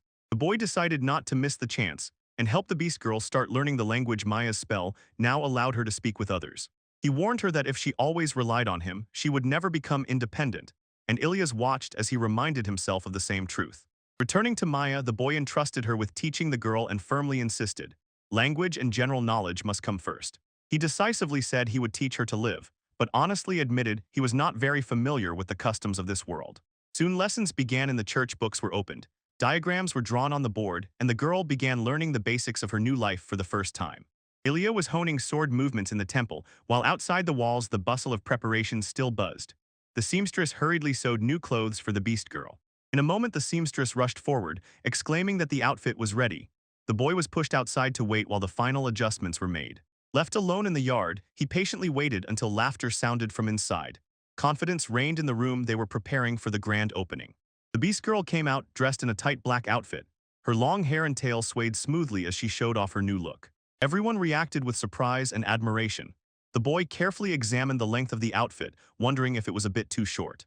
The seamstress made some final adjustments, making small changes so it fit better and did not restrict movement. The beast girl turned and asked if it looked better now. The boy looked closely at the result and admitted that it suited her very well. And although the style seemed modern, he thought there would be no serious problems. Then he asked Sierra to prepare a spare outfit in case Ilias was not on duty. Everyone agreed that this style would also suit a demi-human. Grateful for the help, the boy offered payment and placed a few coins in Cyrus's palm as a token of thanks for her work. However, he reminded her, skill deserves proper reward. A fair exchange is necessary when someone creates something valuable. The boy explained that individual orders require decent payment and proper recognition, while Sarah hesitated and insisted that she was not yet a full-fledged seamstress. He calmly and confidently told her that everyone believed she would continue to grow, and if the rewards ever seemed too generous, she could simply further refine her craft. Inspired by his words, Sarah promised to create even more impressive designs, and the group acknowledged her talent and creative potential. Soon they arrived together at the next place. The boy thought that Sierra was truly reliable. When the gates opened, a beast girl stepped beside him, her eyes filled with wonder, and she was preparing to meet the world on the other side. The boy led the beast girl into a noisy tavern full of townsfolk. Around them echoed chatter and laughter as they searched for a table. He ordered a non-alcoholic drink for her and casually spoke with the staff. and while waiting, he remarked that perhaps it was time to think about their next move. A bowl of food was placed before her. The boy encouraged her to watch and eat just like the others. She watched him intently and only then dared to try a piece herself. Copying each of his movements, she slowly brought the spoon to her mouth. The taste spread across her face, her eyes opened wide surprised. She continued eating, while the others quietly observed her reaction. In the tavern, the beast girl finished her meal and impatiently asked for seconds. The boy and Ilias watched her, quietly sighing with relief. Later they walked under the night sky toward the castle. The boy pondered. She still knew nothing, but he wanted her to live independently someday. When deciding her future, they spoke about her name. Until then, in the village, she had only been called a cruel label. Her origin from the Black Wolves clan made them carefully choose words about color and about who she was, but none of the initial ideas fit. Finally, they settled on a simple variation inspired by wolf. The new nickname became the first step to giving her a proper place in the world. Having confirmed how it sounded, Ilias approved the name with a slight smile. The boy thoughtfully considered and nodded in agreement. And standing before her, he placed his hands on her shoulders and proclaimed that from now on her name would be Wolf. She slowly repeated the unfamiliar word, carefully pronouncing each syllable. The confusion melted away and recognition appeared on her face. Joy shone on Joy's face when she finally confidently called herself Wolf, and the boy responded, showing relief and pride. Soon they found themselves near a modest house. He extended his hand and told Wolf that from today this place would become her new home. Wolf tried on her new name, testing it by ear, while the boy and Ilias watched attentively. After a short pause, he agreed that it suited her.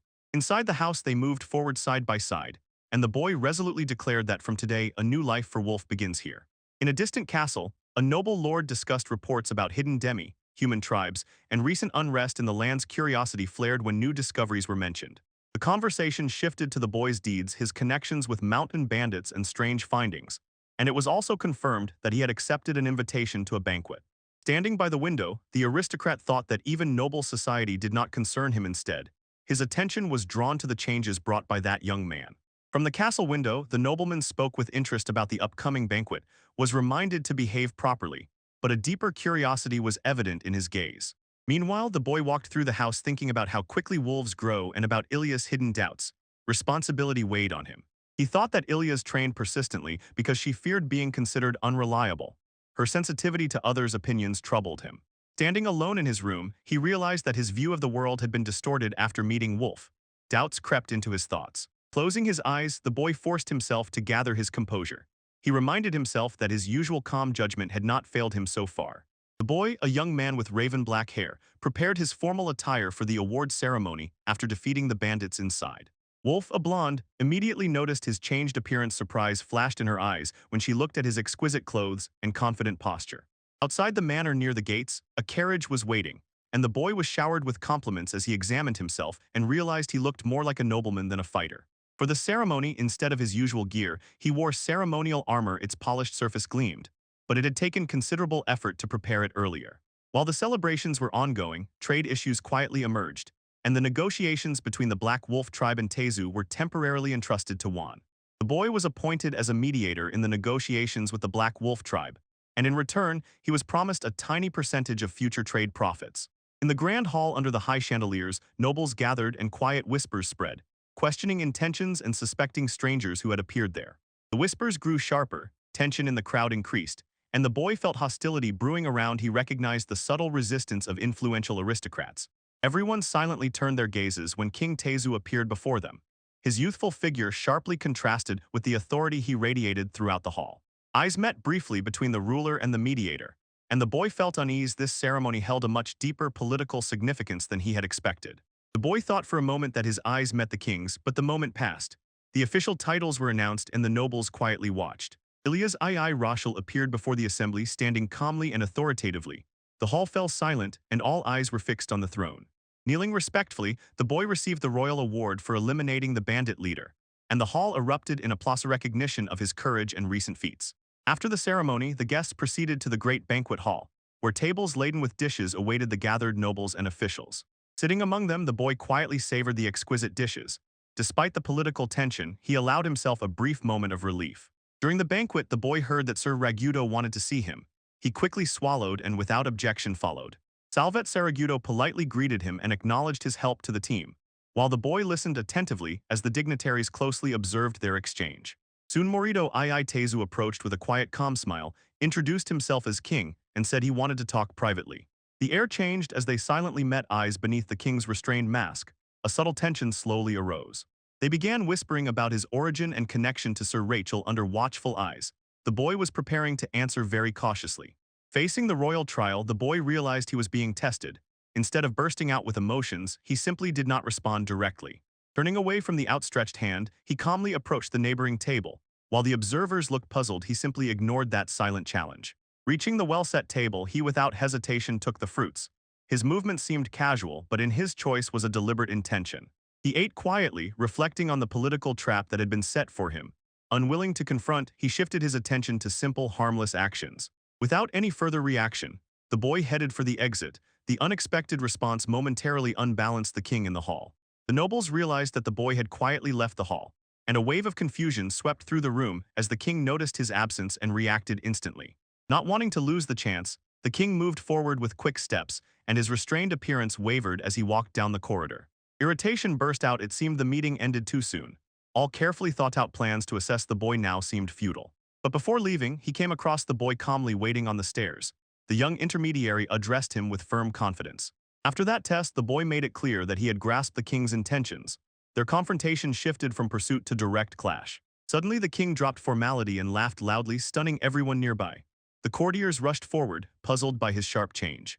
Grabbing the boy by the shoulder, he said he was interested and led him upstairs. The tension melted, replaced by unexpected closeness. Sitting side by side, the king sincerely thanked him for resolving the bandit problem. The boy modestly replied, downplaying his own contribution. Wine flowed as the conversation turned to strategy. Credit for overthrowing the gang leader was shared between the boy and Lady Razzle. Admitting that his methods fed on others' weaknesses, the boy avoided pride, while the king watched him closely, intrigued by his restraint. Sitting calmly, the boy insisted that Ilya's deserved praise. He explained that it was her determination and willingness to accept help that made success possible. Suddenly changing the subject, he asked why the Black Wolves were given equal trading rights. Instead of dominating them, he chose balance. The king, amused by his reasoning, laughed and teased him jokingly. The boy felt that behind that casual pose hid a sharp mind. The conversation darkened when the king spoke about the boy's origin, and the air tightened as sensitive questions surfaced. The tension suddenly broke. A report was placed on the table that could reveal a broader problem, one that neither side could dismiss. The king admitted that in the book was the boy's mother from the former world, and although he tried not to read it, that knowledge put him in danger. He explained that research into forbidden magic was prohibited by an international pact. In the strictest lands, merely understanding such a text could mean execution. Then he let slip. The leader of the mountain bandits once served as a hitman in Medes, and this revelation heightened political tension. Realizing the conversation had become dangerous, the boy became alert. The topic had already gone beyond trade and touched on international conflict. Though he did not want to, the king insisted that the research continue. Ultimately, all responsibility for investigating the book was placed on the boy's shoulders. The king asked how much knowledge the sealed book really contained. Its foreign symbols indicated that the book originated from the boy's former world. He explained that the Ugal church in Midgais had enormous influence, and if cases of rhinitis led them to the bandits' base, they might already suspect the existence of the book. Assuring him that certain individuals were not spies at all, the king warned that trust remained fragile. Political factions could quietly manipulate the situation. They agreed to keep the investigation in the shadows. Bypassing Ilya's and Lady Razzle's silence was necessary until Medes learned about the discovery. Finally, the king demanded a translation into the language of this world. The boy, taking on the burden, quietly assessed the risks that awaited ahead. With a confident smile, the king dismissed the need for paper records and proclaimed that all translated knowledge would be stored in his own memory. The boy instantly sensed danger. Hiding forbidden information in one mind greatly increases both personal risk and political instability. The king calmly insisted that this method would prevent evidence leaks without documents. No faction could seize them or distort the conclusions. A heavy silence fell. The weight of this responsibility became obvious, and the burden lay not only on the boy but also on the ruler himself. Realizing that the plan left no safe way out, the boy understood. Their cooperation now bound them with a shared secret. The king and the boy firmly shook hands, sealing the agreement. They promised to trust each other and together guard this secret henceforth. When he left, the king relaxed, sighed thoughtfully, and admitted, the young intermediary turned out to be much more interesting than he expected. Raising his cup, he quietly confessed that his desire to secure the boy's loyalty was growing stronger. His interest had already gone beyond mere help in political affairs. Alone in the room, he decided to capture that capable stranger for the sake of the country. Ambitions quietly displaced amusement. Meanwhile, elsewhere, Ilya's returned home, knowing nothing about the deeper conspiracies that were just emerging. The evening's events had only just begun to ripple out. At a small gathering, the boy prepared food and sincerely praised Ilya's for her efforts, reminding her that this celebration belonged to her victory. Encouraged by his words, Ilya smiled joyfully. He hoped that sincere support would ease the prejudices she still faced. Somewhere else in a dark room, a hooded person, holding their breath, asked if the hidden records had been found. The searches around the bandit base had failed. Anxiety grew as the guards watched the borders of Tezu, fearing that the book would escape the country, and if found, it would lead to dangerous consequences. In the shadows, a horned creature warned that exposure would end their alliance, and the name echoed in the hall: the Red Lord of Demons. 10 months had passed since he found himself in another world, and the boy quietly prepared a simple breakfast in his wooden house. Cooking slowly became part of his cautious routine. Suddenly, Wolf flew in, full of lively energy, and her cheerfulness filled the quiet room as she sat next to him at the table. Using simple Japanese words he had taught her, she carefully served the food. The vocabulary was small, but progress was already clearly evident in her speech. Despite the calm atmosphere, the boy remembered that he still relied on Maya's possession magic to maintain balance. Soon properly dressed, Wolf returned calm, and their measured, uneventful life flowed on again. At breakfast, the boy reminded Wolf that it is important what impression she makes on people, and insisted that she respond to greetings properly. An awkward smile appeared on her face, but her expression still remained tense. Determination flashed across her face as she forced herself to make another attempt. She was not used to natural warmth, and it was difficult for her to combine eating with learning to look softer. A slight smile flickered on the boy's face. He noticed her effort and did not criticize her, quietly encouraging her and giving her time to compose herself. Outside, Wolf walked the streets with a more confident step. The curious glances of the townspeople no longer made her recoil. Ahead of them, Ilyas walked proudly as news spread through the city about the official recognition of demi-humans, a sign of gradual changes in the city. Carrying the badge of Sir Ryudo, the boy entered the magnificent building alongside Wolf. The emblem opened the doors for them without any formalities and easily guided them through the security corridors. In the elegant office, they respectfully bowed to the king, and the ruler, without looking up from the papers on the desk, warmly greeted Wolf. After brief formalities, they were led to a prepared waiting room. Comfortable furniture and shelves filled the quiet space while paperwork continued somewhere nearby. While Wolf playfully sprawled on the sofa, the boy reviewed papers next to restrained patience and felt strangely out of place in this courtly environment. Suddenly, Wolf jumped up at the mention of training, energetically rushing away, while he remained seated, calmly watching her leave. In the royal hall, the king explained that a new educational program had started with selected candidates, and the idea of allowing students to choose their own subjects was warmly received. But raising national standards proved extremely difficult. Despite a promising structure, support remained limited, and large-scale reforms were hindered by doubts. He sat opposite him. The boy carefully answered Morito's questions. When asked, he shared knowledge from his native world. The conversation turned to political systems, comparing monarchy and democracy, and discussing whether foreign policy could really work under the circumstances Tezu found himself in. When political matters finally settled, everyone switched to culture. The king asked to hear about practical inventions, such as kitchen utensils. Detailed notes scattered across the table described unfamiliar devices, and Morito felt reproducing them with magic could be useful, but understanding their basic principles was still too difficult. He pondered and concluded, to properly adapt these ideas, a reliable, experienced mage was needed. Pleased with the course of the conversation, he suggested a short break and smiled, saying their dialogue was confidently moving forward. In the courtyard, Wolf trained intensely, rushing forward with fierce momentum at her opponent. Blades clashed again and again, and she dodged and continuously counterattacked. From above, spectators noticed how impressively fast she was progressing, though she failed to land a decisive blow. Watching the duel, the boy admitted that weapon coordination was clearly lacking. Despite a long night of experience, in the end, skill and discipline decided. Ilyas was walking across the field. Her presence was stunning. Her techniques went beyond the ordinary, and even experienced soldiers looked at her as something exceptional. Rumors said she once blocked a powerful spear with her own body, enhanced by incredible magic. Her strength surpassed even Wolfson's. The fire burned in her eyes, a silent challenge to join the training, and the spectators felt the pressure of her blazing determination. Later, she showed the younger girls how to tame magic, persistently asking them to concentrate well. Meanwhile, the king encouraged the boy to think about learning self-defense. In the narrow corridor, the king advised the boy to take technique lessons from Sir Ragudo's team, and a moment later admitted that Maya had asked for several nights to escort people to remote villages. The king, with a slight smile, suggested the boy go with them, calling it a valuable opportunity. Behind this offer was more than it seemed at first. Supervision of village inspections and church affairs had already been entrusted to reliable people. Their plans included inspecting branches and, where necessary, building churches, taking this proposal into account. The boy realized that the journey would open to him life beyond the castle and expand his understanding of the world. When all arrangements were quietly settled, he agreed to become a representative of the training group and began preparing for the trip. Night was slowly falling on the castle as the boy returned to his wooden house. Fatigue was evident in every movement, and the distant city lights slowly faded behind him.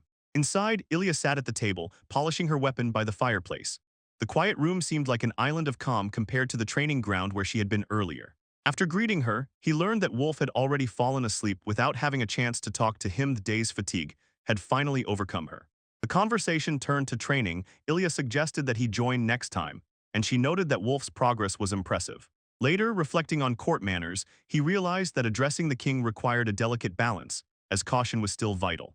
During a conversation with Ilya's, the boy admitted that he had offered Maritu to arrange housing for him near the castle, saying it would be more convenient and easier to get to official matters. He explained that living closer would simplify daily visits and reduce trips between the castle and the wooden house. Ilya's listened silently. Despite all the advantages, he had already declined the offer. His decision weighed more than mere practicality. Ilya's, surprised, questioned his refusal, sensing that the choice concerned not only distance or convenience. Calmly, he admitted his reasons were personal and partly for Wolf. He acknowledged that he was still getting used to this unfamiliar world. By the dim firelight, the young man confessed that he still carried anxiety about living in this country. Unrest remained, though his voice was calm. Silence fell. Wolf on the other side of the table stared intently at him, and uncertainty appeared in her wide-open eyes. Turning away, he told her to interpret his words as she wished and said good night. Embarrassed, she froze in place. Left alone, Wolf quietly repeated his words, trying to grasp their meaning while the fireplace beside her crackled. In her thoughts, understanding slowly matured. He wanted to rely on her, and this awakened unfamiliar feelings. Alone in his room, the young man lay across the bed and admitted that all along he was the one who was worried. But the silent ceiling brought no comfort. Though he pretended calm in public, those who depended on him still defined who he was. The fear of becoming attached to this life gave him no peace. Memories of battles and harsh trials surfaced, and he realized Ilya's in many ways forged how he survives in this world. Comparing this with his previous life, he noticed fewer conveniences but more sincerity in people. His gratitude to Ilya's only deepened. Recalling the last words of the condemned, he understood that even a life with mistakes can be worthy, and this strengthened his resolve. Sitting on the bed, the boy remembered the sincere people he met in this world. Their sincerity brought him unexpected relief. Gradually, he came to a simple discovery. Choosing a peaceful life does not make him weak. Living quietly can also be a worthy path.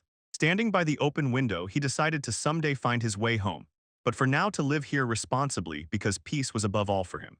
Morning came and preparations were already bustling. Supplies and equipment were carefully checked before the upcoming journey. Outside Ka. In Wolf Castle, with a spark in her voice, she declared that she would study resolutely, and the boy calmly confirmed that he was the appointed representative.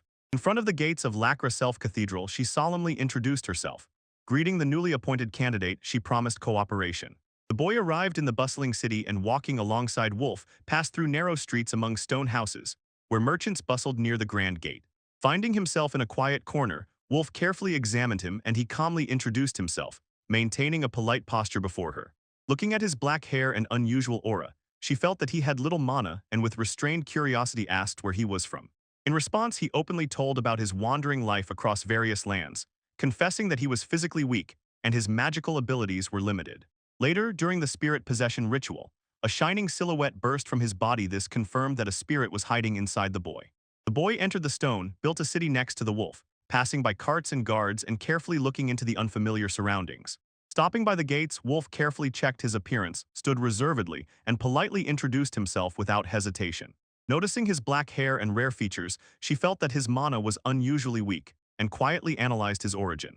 He talked about his constant travels across the lands, admitted that he had little strength for work, and explained that his magic was naturally weak. When the spirit technique was previously performed, a shining figure burst from him. It turned out that the boy secretly carried a bound spirit within himself. Maya exposed the boy, calmly revealing how his prepared answers concealed secrets about Tezu and the Black Wolf tribe. Outside the city, their carriage quietly rolled along the road, and he reviewed his previous mistakes in his mind and pulled himself together. Wavy hills stretched before them, and he carefully studied the map in the carriage and led them to a distant fortified settlement. When we arrived, the peaceful village revealed simple houses and vigilant guards like quiet calm under the open sky. Carefully inspecting the watchtower and the underground water pump, the boy assessed the defense and water sources, attentively weighing the safety and resilience of the settlement. Wolf explained that beyond the region lived monsters and demon lords, and reminded the boy that the gates to Tezu connect this world with the demon realm. While they were walking, she pointed to a distant black mountain lord the demon slayer, describing the dangers lurking behind its slopes. Hearing about that place, the boy froze, recalling the terrible slime that lived there. Wonelder assured him that he survived only by luck, and added that the same slime destroyed most of the monsters that approached the village.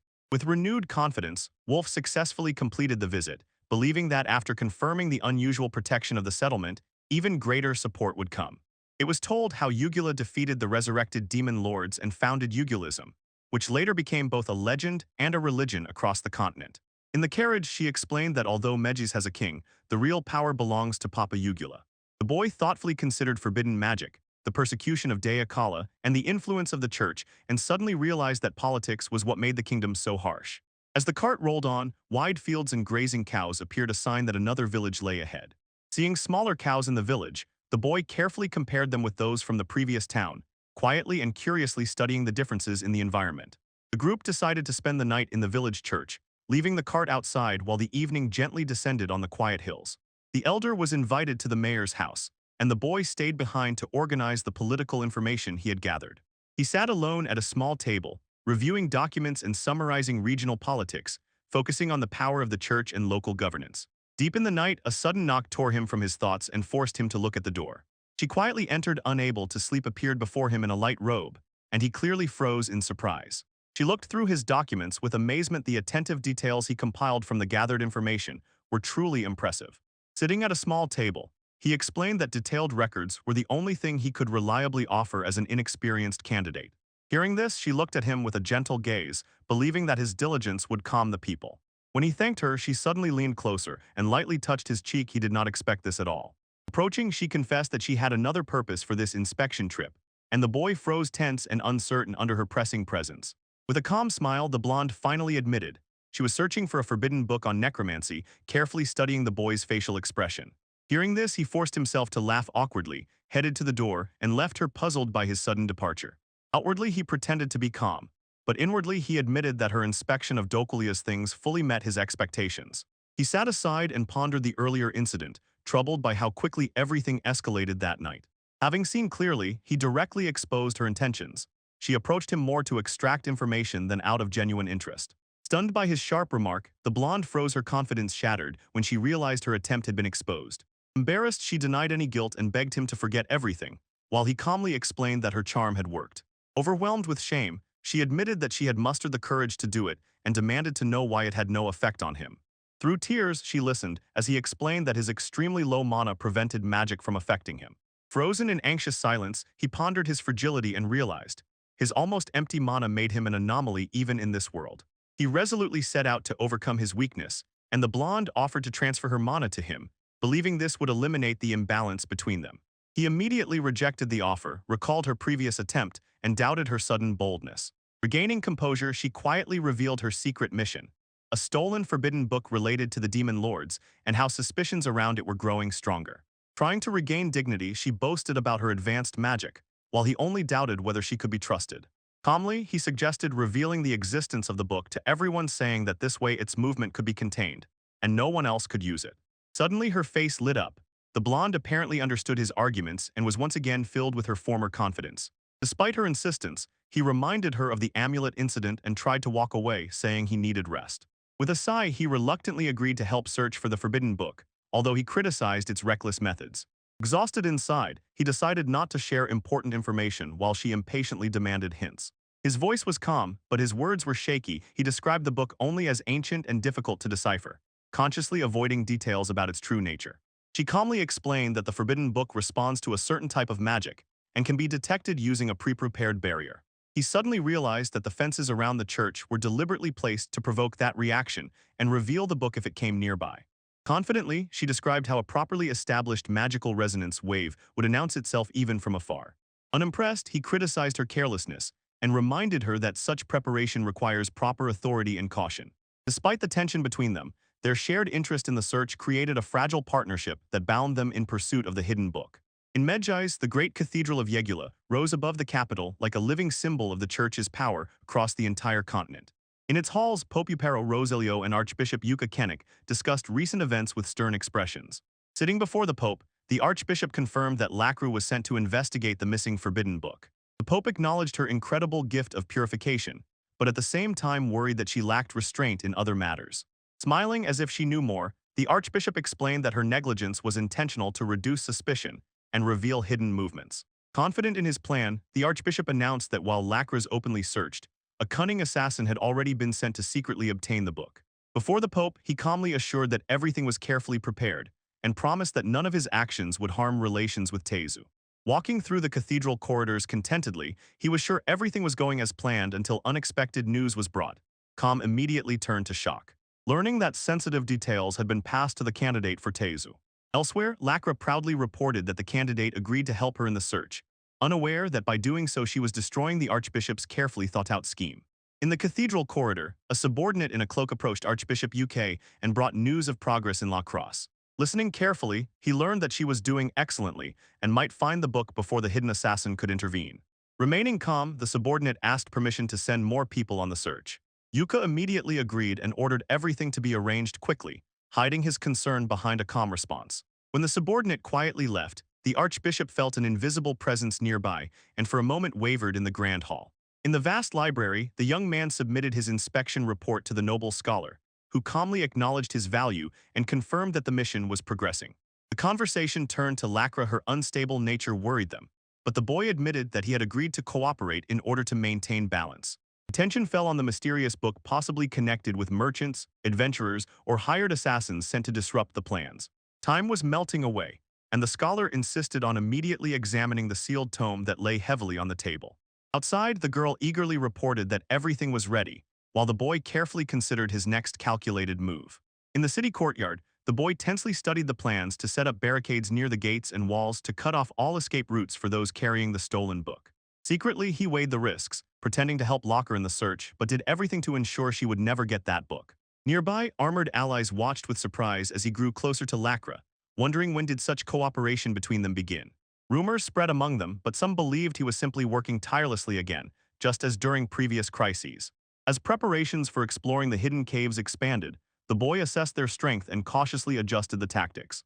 In the fortified chamber, Wolf activated protective magic, creating a rotating barrier that surrounded her body with controlled power. The boy calmly observed, and she, full of confidence, declared her shield, insisting that most attacks simply would not penetrate it. At his signal, Wolf dashed forward lightning fast and struck the barrier with focused, powerful force to test its limits. Waves from the impact ran across the surface, but her expression changed when the construct held and did not crack. Tension filled the room for a long time until the swirling force pushed her back. This proved that the protection worked, and the boy silently assessed the consequences. In the fortified chamber, Wolf activated protective magic. A rotating barrier spun around her, tightly enveloping her body with controlled power. The boy watched calmly, and she said without a shadow of doubt that she believed in her shield and insisted that most attacks on it would fail. At his signal, Wolf dashed forward with sharp speed and a focused strike, hitting the barrier to test its limits. The strike spread waves across the surface, but her expression changed when the construct held and did not crack. Constant pressure filled the room until the swirling force pushed her back, proving that the protection worked, and the boy silently evaluated the results. Inside the barrier, Wolf strained to adjust the magic, while the boy pointed out weak spots in her defensive stance and timing. A sudden gust of wind dispersed the unstable energy, exposing flaws in her technique, and their comrades only watched this failed attempt. At night, a hooded figure quietly crept through narrow alleys, avoiding attention and sneaking up to a secluded dwelling. Reaching the wall, the stranger activated a hidden mechanism and slipped inside with cold precision. In the dim room, the figure activated a crystal ball and calmly prepared to deliver a secret report. In a dim room, the informant in a hood quietly whispered that Lacra had strengthened the city's defenses and found a skilled partner. The chief listened attentively, his heart tightening slightly. The partner turned out to be a young man with black hair who showed no sign of magic, but whose very presence was strangely unusual. An order was given to gather allies and prepare for a sudden conflict, especially after hearing about his connection with those who defeated Dakalu. Alone in the grand hall, the elder thoughtfully weighed the next move, holding a crystal ball. Elsewhere, a stocky nobleman exploded with anger, making it clear that hidden tensions were about to burst. In a private room, Papa was warned, "Do not ruin relations with Tezu, and if you seek foreign help, openly disclose all the details." He gave the order to recall the assassins and immediately contact King Tezu, fearing that the situation had already worsened. After a few moments, he was overwhelmed with confusion. He frantically tried to remember whom he had sent, and panic rose as it dawned on him. Suddenly, a pale man appeared before him, calmly offered to deal with the assassins, and ordered Papa to send Lacra instead. Meanwhile, the boy walked down a narrow street, unaware that more powerful forces had already stirred around him. In a quiet alley, the boy greeted Gazan, an old traveler known for wandering the city unnoticed, years earlier. Earlier, he had earned that man's trust with small gifts, and chance meetings turned into a constant exchange of information. Sitting next to him, the boy asked about the strange faces and learned that outside the usual flow of Tezu almost nothing had changed. Worried about hidden threats, he advised Gazan not to wander the night streets for now. Despite the warning, the boy still treated him warmly, valuing the old traveler as a key source in the city. In the alley, the boy looked at Gazan and quietly asked if he wanted anything else besides sake, silently encouraging him not to attract attention. Gazan accepted the help with slight ambition, planning to grow a crop with that money while the boy watched him leave. The next morning, Lara was shaken by an urgent message from Mage about a missing book. Puzzled but obedient, she prepared to tell King Tezu everything and ask him to help in the search. Meanwhile, the pale strategist quietly laughed because Lacra told everything, even about her alliance with that boy. In the guarded room, tension rose. Officials admitted that negotiations between countries could no longer delay the growing conflict. Strategist Wang proposed a cunning plan: temporarily say that the book was hidden in the treasury, then return it to dispel suspicion.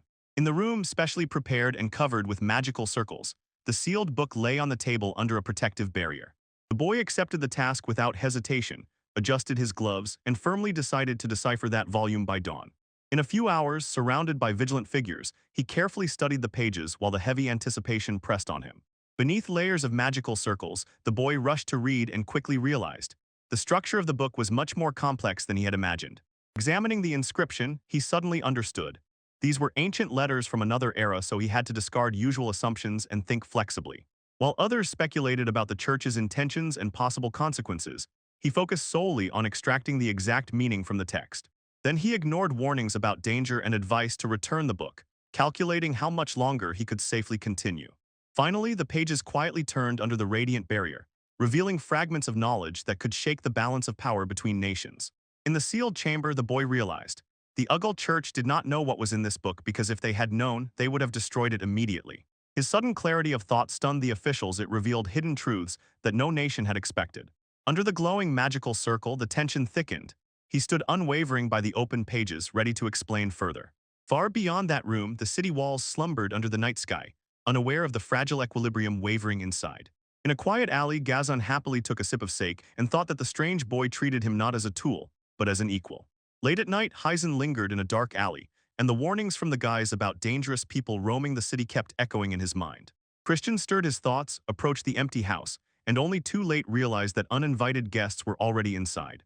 Hidden figures instantly silenced him, left his body under the moonlight between the houses, and arranged everything as if it were an accident.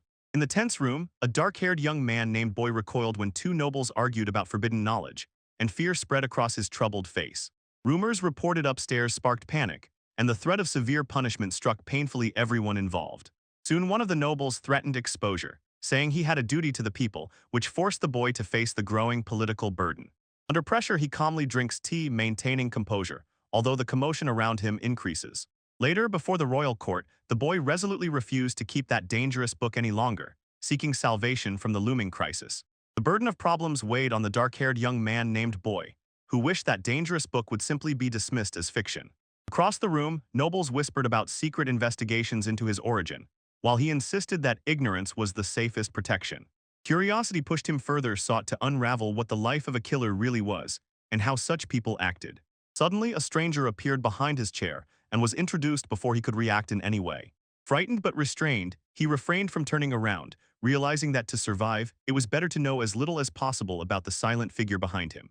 High above the hall, the assassin confessed that he serves as the personal bodyguard of His Majesty and knows how to disappear thanks to magic. And the boy gradually absorbed this troubling truth. Sitting calmly, the boy answered with balanced confidence, barely prompting the question, must such power eliminate rivals to remain unsurpassed? The smile turned out to be a mask of danger when the assassin admitted that he once thought of killing him, saying it was only a warning after a stunning discovery. Pressure squeezed the boy, and he suffered trying to understand whether those ominous words were a joke or a warning. Laughter burst out when the assassin explained that he knew about magical seal stones and could bypass them. So the boy became cautious and no longer dared to meet him face to face. After a long conversation, the assassin detailed his skills and past, and the boy listened silently, strangely recalling simpler company. Fatigue clouded his eyes. The people nearby grew worried. It became clear that he had overexerted himself. The next morning, the dazzling sun greeted him, and the fatigue did not leave as he stepped out after a sleepless night. On a quiet street stood a long-haired blonde named Ilyash was already ready for her duties. With anxiety, Ilyas doubted his actions, for he knew they expected him to stay in the castle, not to wander somewhere else. The mystery surrounding the book oppressed him, so the boy decided to tell only part of the truth, hoping to dispel what was growing like a misunderstanding. Opposite him, Ilyas listened and instantly realized Lacra had come to search for the stolen tome. Understanding his situation, she resigned herself to the fact that certain promises did not allow him to speak freely, although it made her uneasy. Irritation broke her calm, and she admitted that she was worried it hurt her to think that she might be left aside. Observing her reaction, the boy realized that her anger was actually from anxiety and decided she needed to be calmed more than anyone else. After parting with Ilyas, the boy noticed how guards rushed past him. They hurried, and their voices sounded tense in the narrow street. Curiosity slowed his steps. He felt that something serious had happened nearby, and the air became heavy and oppressive for no apparent reason. Hidden in the alley under a stained cloth lay a lifeless body, and armed figures vigilantly guarded the surroundings. Realizing what was happening, he opened his eyes wide in shock, but instinct pushed him forward before anyone could stop him. Lifting the cover, a grim truth appeared before him, a corpse, and he froze under the watchful gaze of an armored guard nearby. Kneeling by the covered body, the boy listened as the guard said that he had simply drunk too much and hit his head, but doubt did not leave him. A sudden thought made him stop. Suspicion sharpened his gaze, and he looked differently at that convenient explanation. Remembering that special sake he had given earlier, he understood even that amount could not have caused such severe intoxication. Without hesitation, he decided that the body needed to be moved to the church and insisted on a proper examination, despite the unrest around. A gloomy feeling overcame him. This was probably not an accident. He quietly assumed that the man had been killed. Walking beside Ilyas, the boy quietly whispered that an unconscious man would instinctively cover his head in the church during a fall. The body was carefully laid down, and as soon as the examination began, a heavy, almost sacred silence hung in the air. Standing aside, he silently watched while Ilyas intently examined the corpse. Her conclusions confirmed the bitter truth. The man's neck was broken straight, not from hitting the wall after a drunken brawl. Goosebumps ran down the boy's back as he accepted the conclusion. The death was intentional, and now a hidden threat was moving through the city. When the boy headed for the exit, Ilyas grabbed his hand and demanded to know where he was suddenly planning to go. Without raising his eyes, he said he needed to return to the castle and speak alone with Morito about a delicate matter, so that determination flared in Ilyas. She declared that she was already involved and refused to stay away from any danger awaiting him. He warned that the upcoming conversation would be risky and full of regret, begging her not to bear the burden of hidden guilt. Instead of retreating, Ilyas chose determination over caution and firmly stated it was better to share the consequences beside him than to leave him alone. A barely noticeable smile flashed across the boy's face as he took on the weight of the role he had just stepped into. Ilyas challenged him again, asking him not to decide everything alone and doubting whether he truly understood the looming risks. Disappointment awoke in him, but he insisted that she should not bear responsibility for the conflict caused by his own decisions. Determination drowned out doubt when he decided they had to act quickly before Lacra made her next move. In another part of the castle, Lady Rachel waited calmly, ready to question them about their intentions while events quietly gained momentum. In the castle library, the boy admitted that he decided to involve Ilyas rather than push her away and took responsibility for that decision. Lady Rachel sternly warned, this conflict could shake his ties with Maya and the Ragudo team if Ilyas got even more entangled. When his determination was questioned, he honestly said that this path might cost him relationships on both sides, but he would not back down. With a barely noticeable smile, Lady Rachel said that he would take full responsibility for everything that happens, placing the entire burden of consequences on himself. Finally stepping forward, the boy uttered the terrible truth: Lacra was going to be killed. He raised his hand. The boy began to explain that the crisis arose due to the actions of the demon lord's followers in the Yugal church. Impatience burst out. Ilyas reacted loudly, her irritation drowning out his attempt to speak calmly. Pulling himself together, he insisted on starting from the very beginning so she could understand the whole situation and not get confused. He confessed they were deciphering a mysterious book connected with the hidden motives of the church. Detailing the general plan, the boy explained that the goal was to find the lost book and dispel people's doubts about Maya. But he still could not understand why Lacra was decided to be killed. Ilyas realized If more people were sent to search, they would hide their faces. Therefore, the morning murder was likely carried out by trained killers. Attention turned to when it happened. It turned out that the orders reached Lacra shortly after her report, which hinted that Archbishop UK was subordinate to someone higher.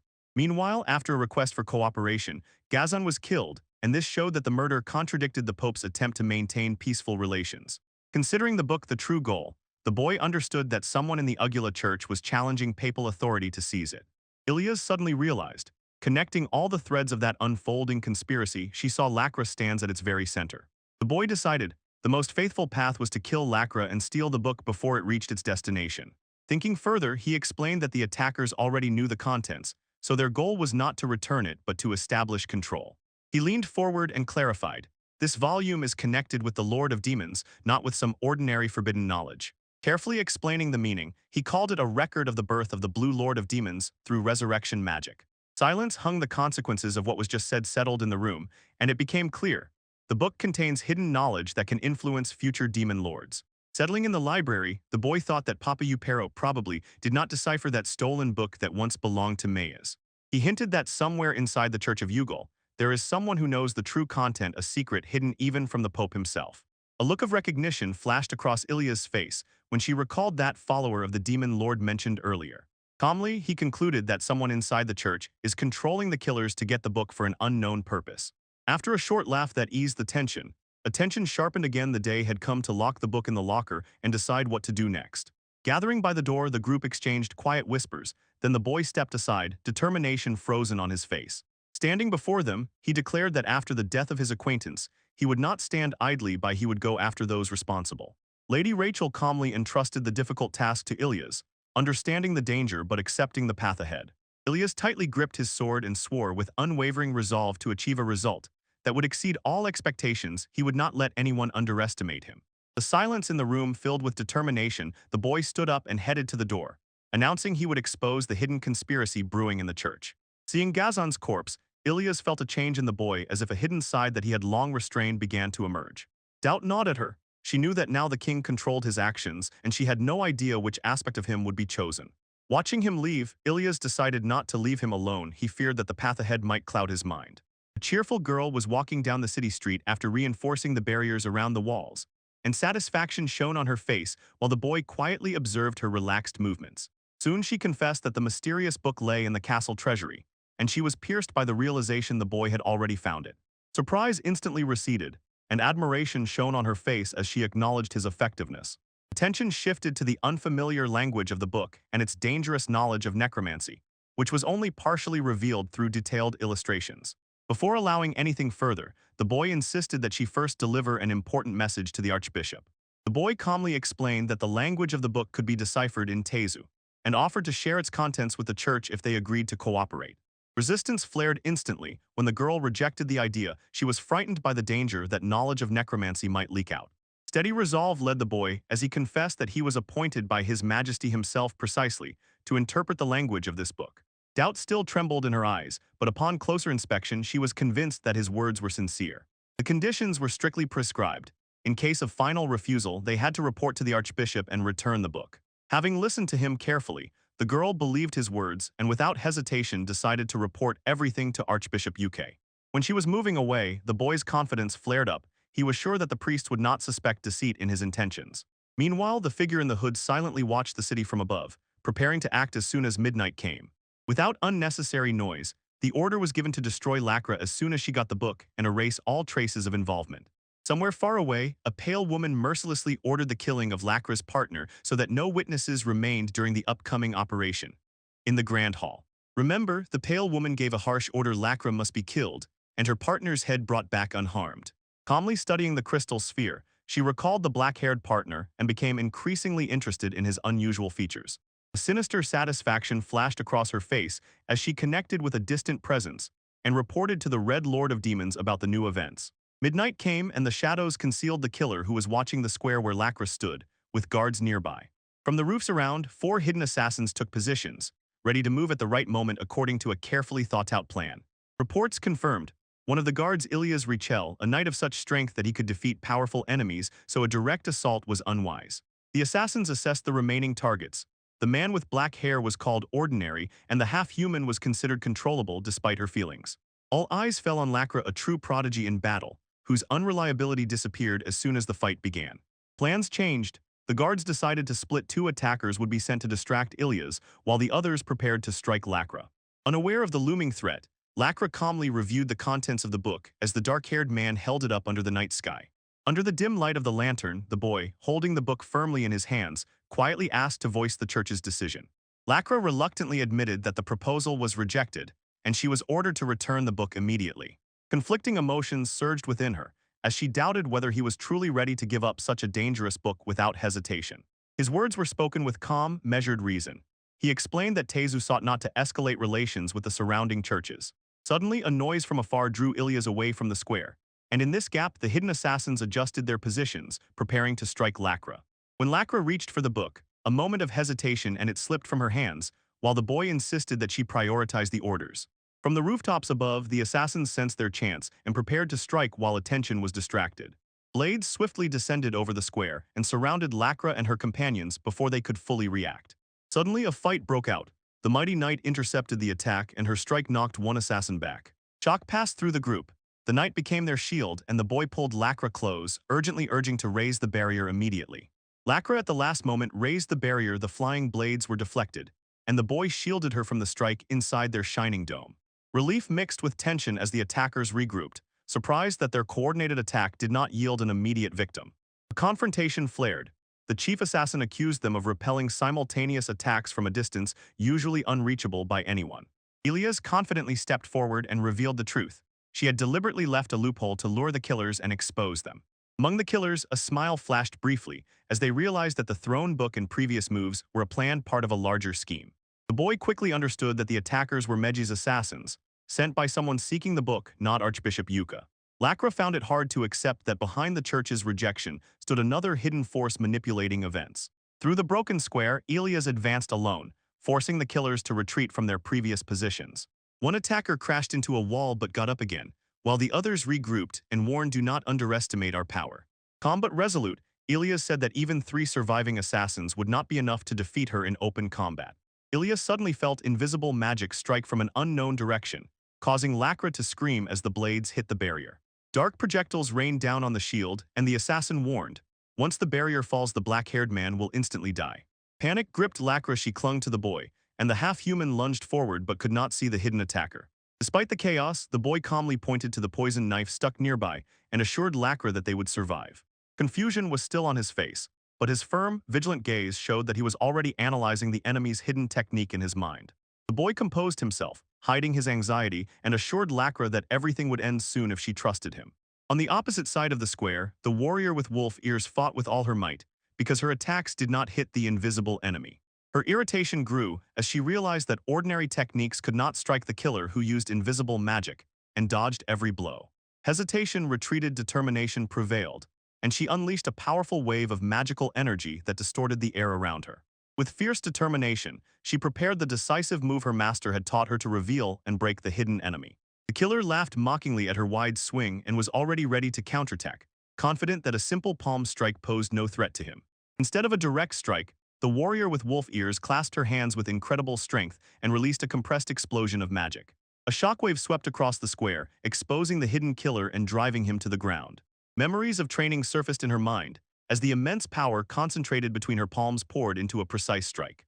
Although no one was seriously injured, the loud bang stunned both friends and enemies. Even Ilias froze for a moment. The warrior woman with wolf ears leapt upward, then crashed down with a roar onto the defenseless killer, knocking him back with a decisive blow that shattered the ground beneath his feet. The momentum carried her forward, and she finished him off with a crushing kick, completely stunning the killer and bringing victory to her own. Wolf stands amid fallen enemies in the city square, fists raised in triumph. Recent training has hardened her strength and confidence is evident in her posture. Nearby, Ilias calmly watches, noticing how the she-wolf is rapidly maturing, though still rough around the edges. Meanwhile, the attacker in the cloak sneaks up, testing the calm of the knight.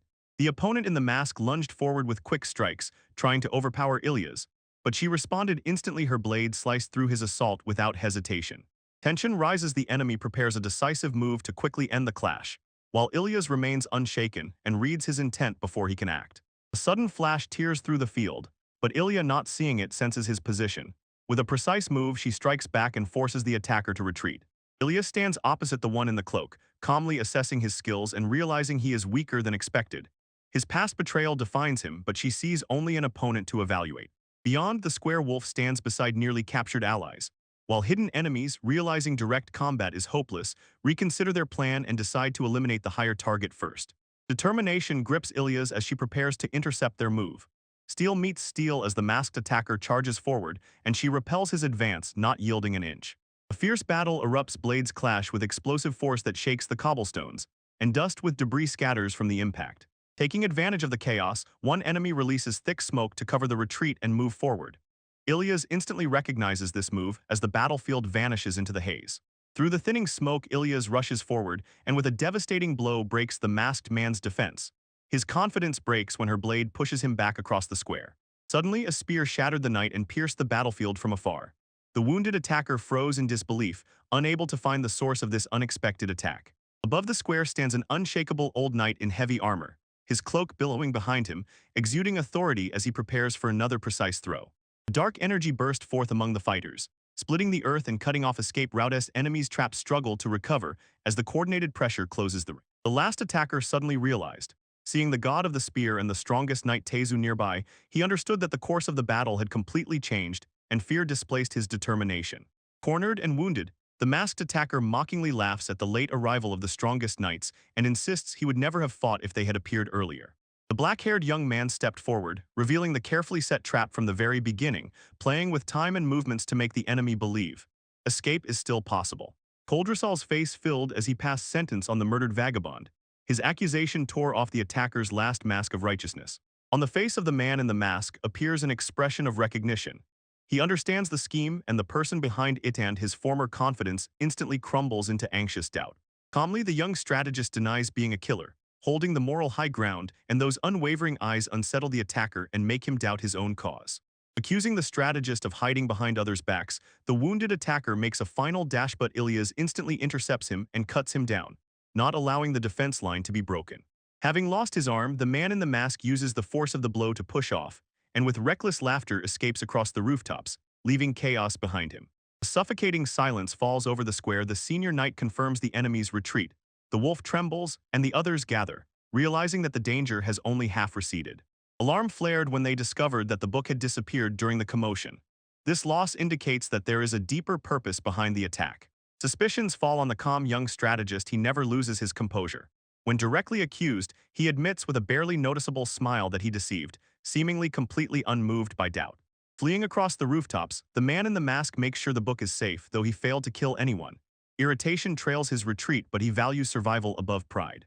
Reaching the outer wall, he prepares to escape the quarter and then gather strength. Bleeding weakens him, but determination drives him toward open space. As he tries to climb up, a hidden obstacle suddenly activates and blocks the way. Shock.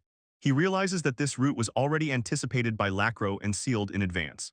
Clenching his teeth, he climbs the wall with one hand despite the pain. The restriction slows him down, but despair pushes him higher and higher.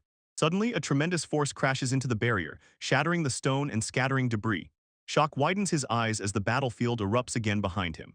The shattered wall collapsed inward, revealing the strategist who calmly stood before the rubble. The masked fugitive's path was instantly cut off where the crushing force struck at just the right moment. Earlier, he had ordered Ilias to strike exactly at the point where the barrier resonates with the stolen book. And the blow, like an artillery salvo, fell without any warning.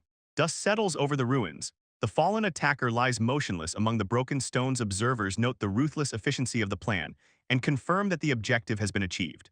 On his knees near the rubble, the strategist carefully pulls out a book and examines it closely. The previously cast protective spell saved it from the destructive countermeasure, and it remained intact. In the castle chamber, officials surrounded him and demanded explanations, while he calmly sat at the table with the book before him, preparing to explain the precise operation. Sitting calmly in the hall, the strategist assures the gathered officials that the explanation will come soon. His relaxed posture sharply contrasts with the tension filling the room. Around the table, key figures listen tensely. In the adjacent room, a crystal sphere quietly begins to glow, and the wolf sleeps, completely unaware that the magical device is activating. Energy accumulates in the sphere and announces the name of the killer. Before everyone, the revelation finally confirms who is behind the failed assassination attempt. The gray-haired observer studies the sphere intently, as if interrogating the invisible presence connected to it. Suspicion already extends beyond the captured criminal. With a barely noticeable smile, the strategist addresses the hidden puppeteer through the device, and his calm gaze says that he has already exposed the true culprit. Within a remote chamber, Silver, the herd leader acknowledges Hades's defeat without surprise, and a smile crosses his face as he realizes the strategist's deliberate attempt to establish contact. In the castle, the strategist sits unwaveringly before the glowing sphere, and despite the hostility between them, says he is ready to speak. The observers are tense as he controls the course of the conversation. Through the flickering sphere, the main conspirator confesses to ordering the assassination attempt, speaking with eerie calm.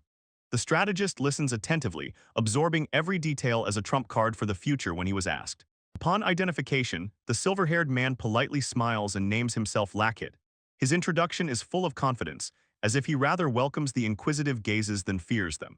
The conversation sharpens the law presses, questioning the strategist's true loyalty and identity. Instead of defense, the young man maintains composure and prepares for deeper confrontation. Through the shining sphere, Lackett demands the contents of the book and insists that it has already been deciphered. His voice is confident, but he still seeks confirmation from the strategist. Leaning forward, the strategist calmly asserts that such knowledge explains the assassination attempt and hints. Lahat was frightened as soon as it was announced that the decryption became possible. He deliberately sharply questions Lackett's connections with the demon lord and hints at the consequences if this is revealed. The observers tense as the accusation hangs in the air. Lackett tries to keep himself together, but the strategist notices barely perceptible cracks in his confidence. The conversation is no longer an interrogation, but pure psychological pressure. Finally, the strategist opens the book where observations of the Blue Demon Lord after his creation are recorded. This revelation overturns the entire conflict and shows that behind it lie motives much deeper than a simple assassination attempt. Calmly continuing, the strategist explains that the Blue Demon Lord was identified as the fourth of his kind. He says that at least 4 demon lords were created thanks to the intervention of the same hidden individuals. He shockingly adds, the author of the book from the very beginning contacted chosen people with the intention of turning them into demon lords, and detailed records describe their abilities, habits, and inevitable deaths. Pointing to the volume, he adds that a mysterious figure directly endowed those demon lords with power. This scheme looks more like deliberate nurturing than coincidence. Each lord received common abilities, to create their own demonic territories and to possess methods of transforming people. Finally, he reveals the truth. The Blue Demon Lord ruled the undead and bore the title of their king. The necromancy text ultimately ignited catastrophic wars that left deep scars in history. Lackett silently gazes, then quietly admits, the strategist really deciphered the book. He notices barely noticeable differences in language and understands that the young man is not from here. Unfazed, the strategist explains that the detailed record of the demon lord's abilities only confirms how sensitive this information is, and the desperate attempt to steal it proved how dangerous its disclosure would be. Lackett responds with a question, does the church truly understand how important this text is? His restrained smile reveals a hidden confidence in how the information was controlled. The strategist slightly raised his hand and revealed the most terrible prophecy from the book. The dead lords of demons will rise again. Among the listeners, shock spread from this very thought. Turning away with restrained consent, Lahat admits that prediction was also recorded in the tome. The conversation ends and both sides realize the scale of the future conflict. Lackett questions the strategist's words. He says that even the Demon Lord's service leaves no clear evidence and challenges his logic by linking him to hidden forces. Calmly settling down, the strategist shifts his gaze to Dakla, the killer who lost a hand, and asks why such a person entrusted the priceless book to the newcomer. He explains that Dakla could not read that text himself, but still acted decisively. This contradiction indicates that he learned the truth about the forbidden resurrection from another source while serving as a hitman. Nicola exposed manipulation within the circle of the British Archbishop and traced it to a person hidden behind several layers of influence. Convinced that his people were corrupted by the shadow of the demon lord, Nicola stole the book as leverage, but the power within it spiraled out of control and ultimately destroyed him. Standing by the crystal sphere, the strategist explains, Nicola probably believed that the Earthling would be able to reveal the figure behind it, and it was this hope that made him entrust the book to the edge of death. Lahat acknowledges Dakla's skill, but hints that this agreement rather benefited the strategist. A barely noticeable smile reveals that this situation is strangely convenient for him. Focused, the strategist counters. What was hidden in the Ujula church, he relied on obtaining through Dakalu. The accusation now presents the failed theft as a deliberate distancing. Lahat responded smoothly, as if holding cards up his sleeve. He says information is a weapon and it's better not to reveal it. Disclosure is a risk for him. He praises Earthlings for their analytical ability, but he himself reveals very little. Finally, the strategist rejects both manipulation and arrogance, firmly stating that he seeks neither domination nor intrigue. Turning his back, the strategist says that his sole goal is peaceful survival. He acknowledges his weakness and says that stability, both physical and spiritual, is enough for him. Suddenly, hidden hatred approaches to silence him, feeling that such calm defiance threatens greater ambitions. The hall trembles as tension bursts into action. Between them, Ada's protective spell activates, and the strategist says that through Archbishop Maya he has already informed Pope Euperon. This statement instantly changes the balance of power. The enraged Pope bursts in and angrily condemns the conspiracy. The strategist, however, with calm, unwavering confidence names the true organizer of this crisis. Inside the Great Council, a calm man with long hair looks into the eyes of a burly bishop amid broken stones and smoldering smoky, a noticeable failed attempt to take full control. Calm. Realization spreads across the bishop's face as he feels the hypnosis beginning to weaken, while the long-haired man quietly observes, measuring the changes. The angel burst from the bishop as he resolutely declared that he would resist further influence, realizing that the opponent had prepared protection against psychic interference. Energy gathers around the long-haired man's hand, transforming into controlled magic, while the bishop tries to gain the upper hand and gives no chance for escape. Numerous spectral eyes materialize around the bishop, responding to the spell, while the long-haired man remains confident as his well-thought-out countermeasure begins to unfold. The bishop lunged forward and struck the cathedral floor so hard that the stone shattered tried to crush his opponent with sheer force. Shards scatter across the hall and the long-haired man stands calmly, watching the failed strike and accepting the path that has just opened. Sudden pressure pulls him down, pressing him to the ground. The oppressive weight bends his limbs and stops his movement. Above him appears an intricate magical circle, emitting controlled power and continuously pressing, revealing the bishop's deliberate use of gravity. On his knees under unbearable pressure, the long-haired man endures silently, while the bishop watches from the side, confident in the strength of his spell. The bishop, remaining calm, honestly admits his shortcomings and that he yields to other archbishops, but despite the increasing pressure, he does not give up. Fury's face hardened as he proclaimed his authority and declared that only his position gives him power that cannot be measured. Although crushed by gravity, the long-haired man remained conscious and calmly watched as the bishop prematurely ended the fight. A sudden rupture pierces the descending force, breaking the magical circle above, and the phantom eyes crack under invisible resistance. The entire floor of the cathedral is covered with debris, and the long-haired man calmly rises, leaving the stunned bishop whose control slips from his hands. A sharp smell reaches the long-haired man. He notices scattered incense near the stairs while the bishop stubbornly insists that the fight is over. The force rushes at him again, but the protective spell fails, and he is forced to take the blow without any magical defense. Behind him, metal lightly struck the floor, and his attention was drawn to a small object lying near the fallen censer. When he picked up the small stone, it suddenly dawned on him. The artifact on the ceiling had just prevented him from using magic. Behind the barrier, the bishop asks about the timeliness, unaware that the long-haired man had already adjusted his strategy before the trap was triggered. The bishop realizes the layers of obstacles and understands that his opponent deliberately trapped himself near the sleeping incense in the second enclosure. The smoke of the incense dulls his body, the stone in the ceiling muffles his magic, and he cannot break the surrounding barrier. Despite these limitations, a barely noticeable smile appears on his face, and he calmly says that everything is decided. His confidence is stronger than any visible weakness. Standing in a transparent prison, he pulls out a small dagger, and the bishop waved it off as if it were useless against the reinforced barriers.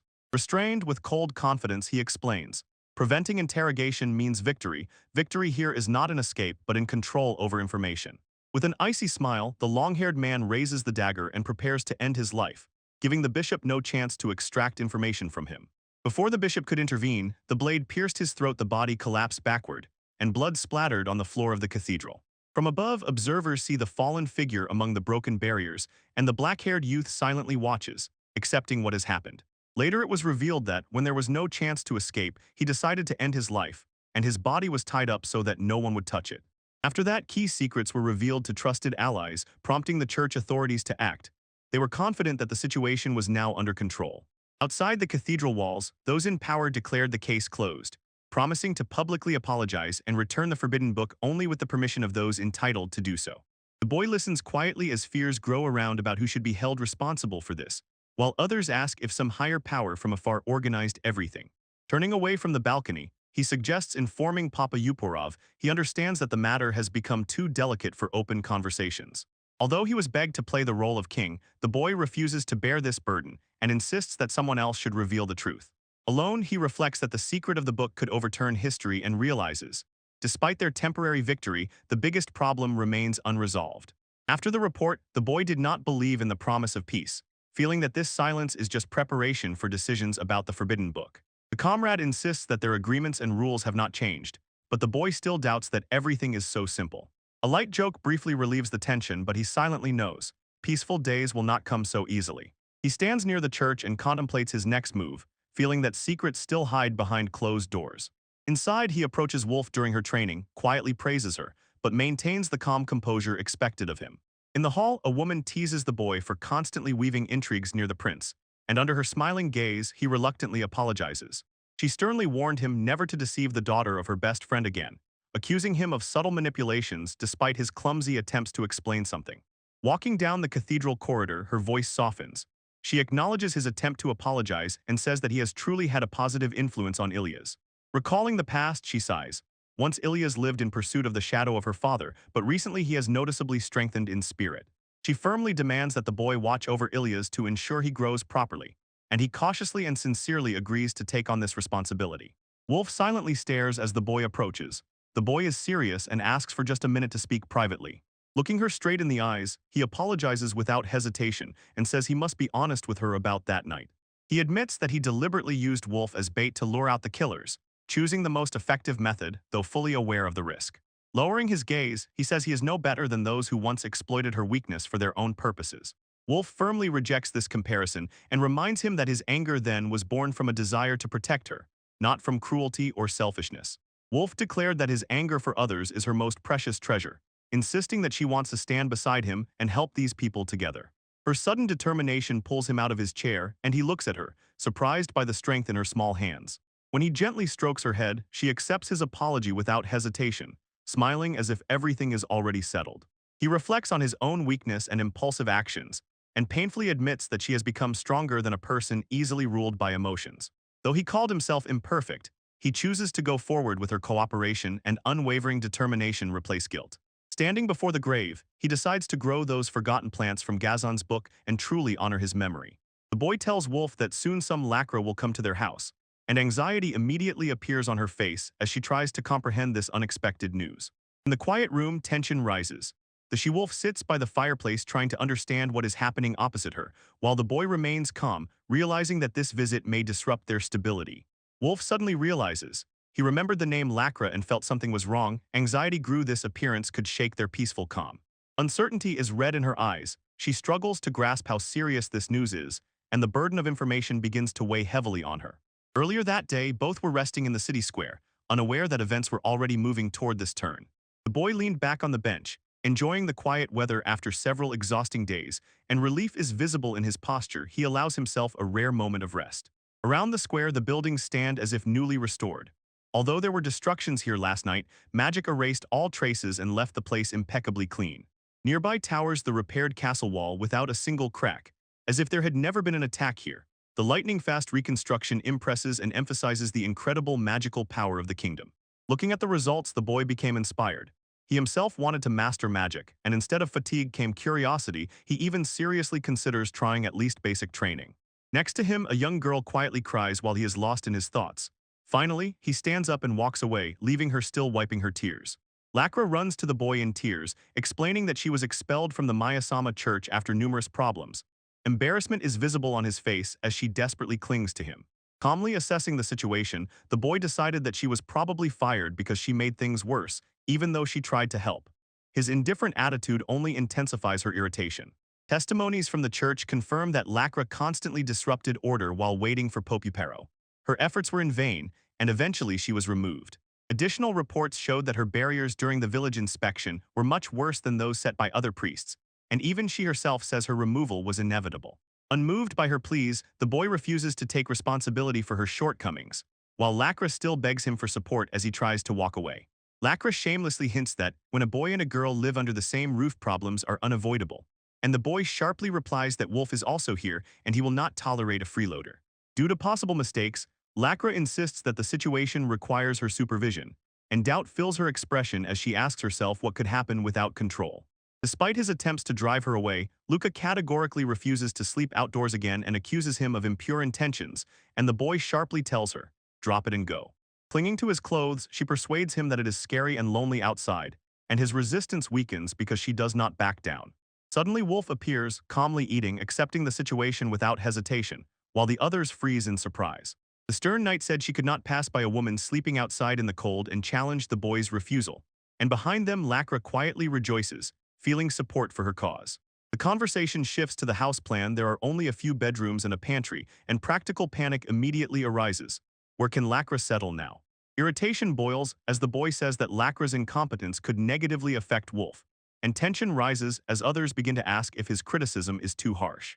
Reluctantly, he considers the idea of remodeling the pantry, insisting that they first find out Wolf's opinion. Suddenly, sarcastically, he suggests living in one room and immediately refuses. Turning to the present, Wolf joyfully announced her approval of Lacra, thereby putting an end to the dispute. The boy reluctantly agrees to clean the warehouse and orders Vovk to help, while Lacra, holding him tightly, joyfully celebrates the victory, leaving Vovk completely shattered. Work begins immediately. They move the furniture and blow dust off the neglected space. Lacra enthusiastically jumps in to help, almost causing more chaos than benefit. Later, she relaxes in the bath, not noticing a spider descending nearby. Her calm pleasure instantly turns to anxiety when she sees it.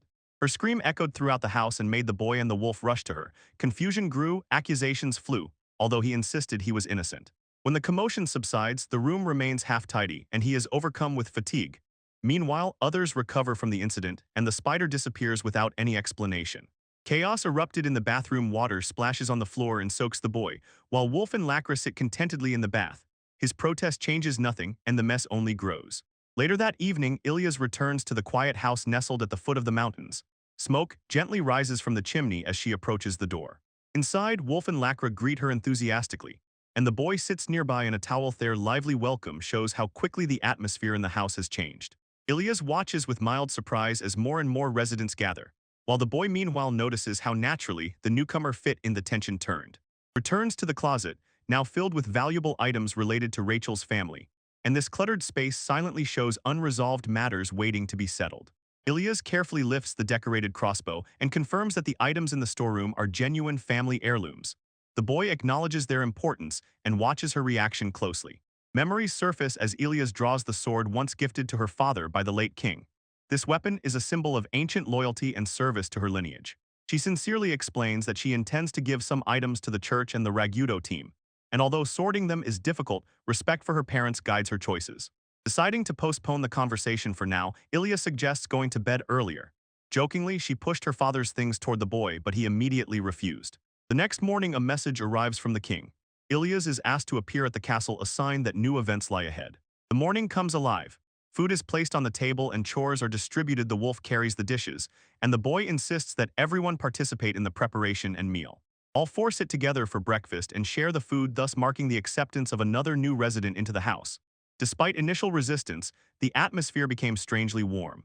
Night quietly fell, and under one roof everyone rests. Once a lively home has now become peaceful, as all slowly drift into sleep.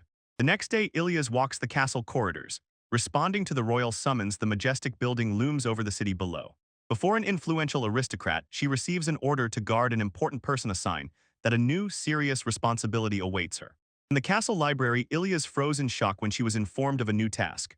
Behind her, the boy quietly listened as the conversation turned to an important arrival. The official clarifies that the long-awaited pope has not yet arrived and will be late, and Ilias is confused. Who is she to protect now? Instead, the response came sharply when the boy was called an important person. Surprise instantly blossomed on his face as the weight of these words reached him. A calm but anxious explanation sounded. His rare abilities could attract dangerous attention, and without protection he would be vulnerable to those who hunt his knowledge. Ilias immediately agrees to become his guardian, and the boy somewhat awkwardly accepts this arrangement. Thus their new partnership begins. The boy cautiously considers the proposal to appoint Ilias as his guardian. A doubt flashed across his face when the proposer subtly asked, "Do you object to having a woman as your guardian?" Trying to ease the tension, he awkwardly says that Ilias lacks charm and inadvertently provokes her.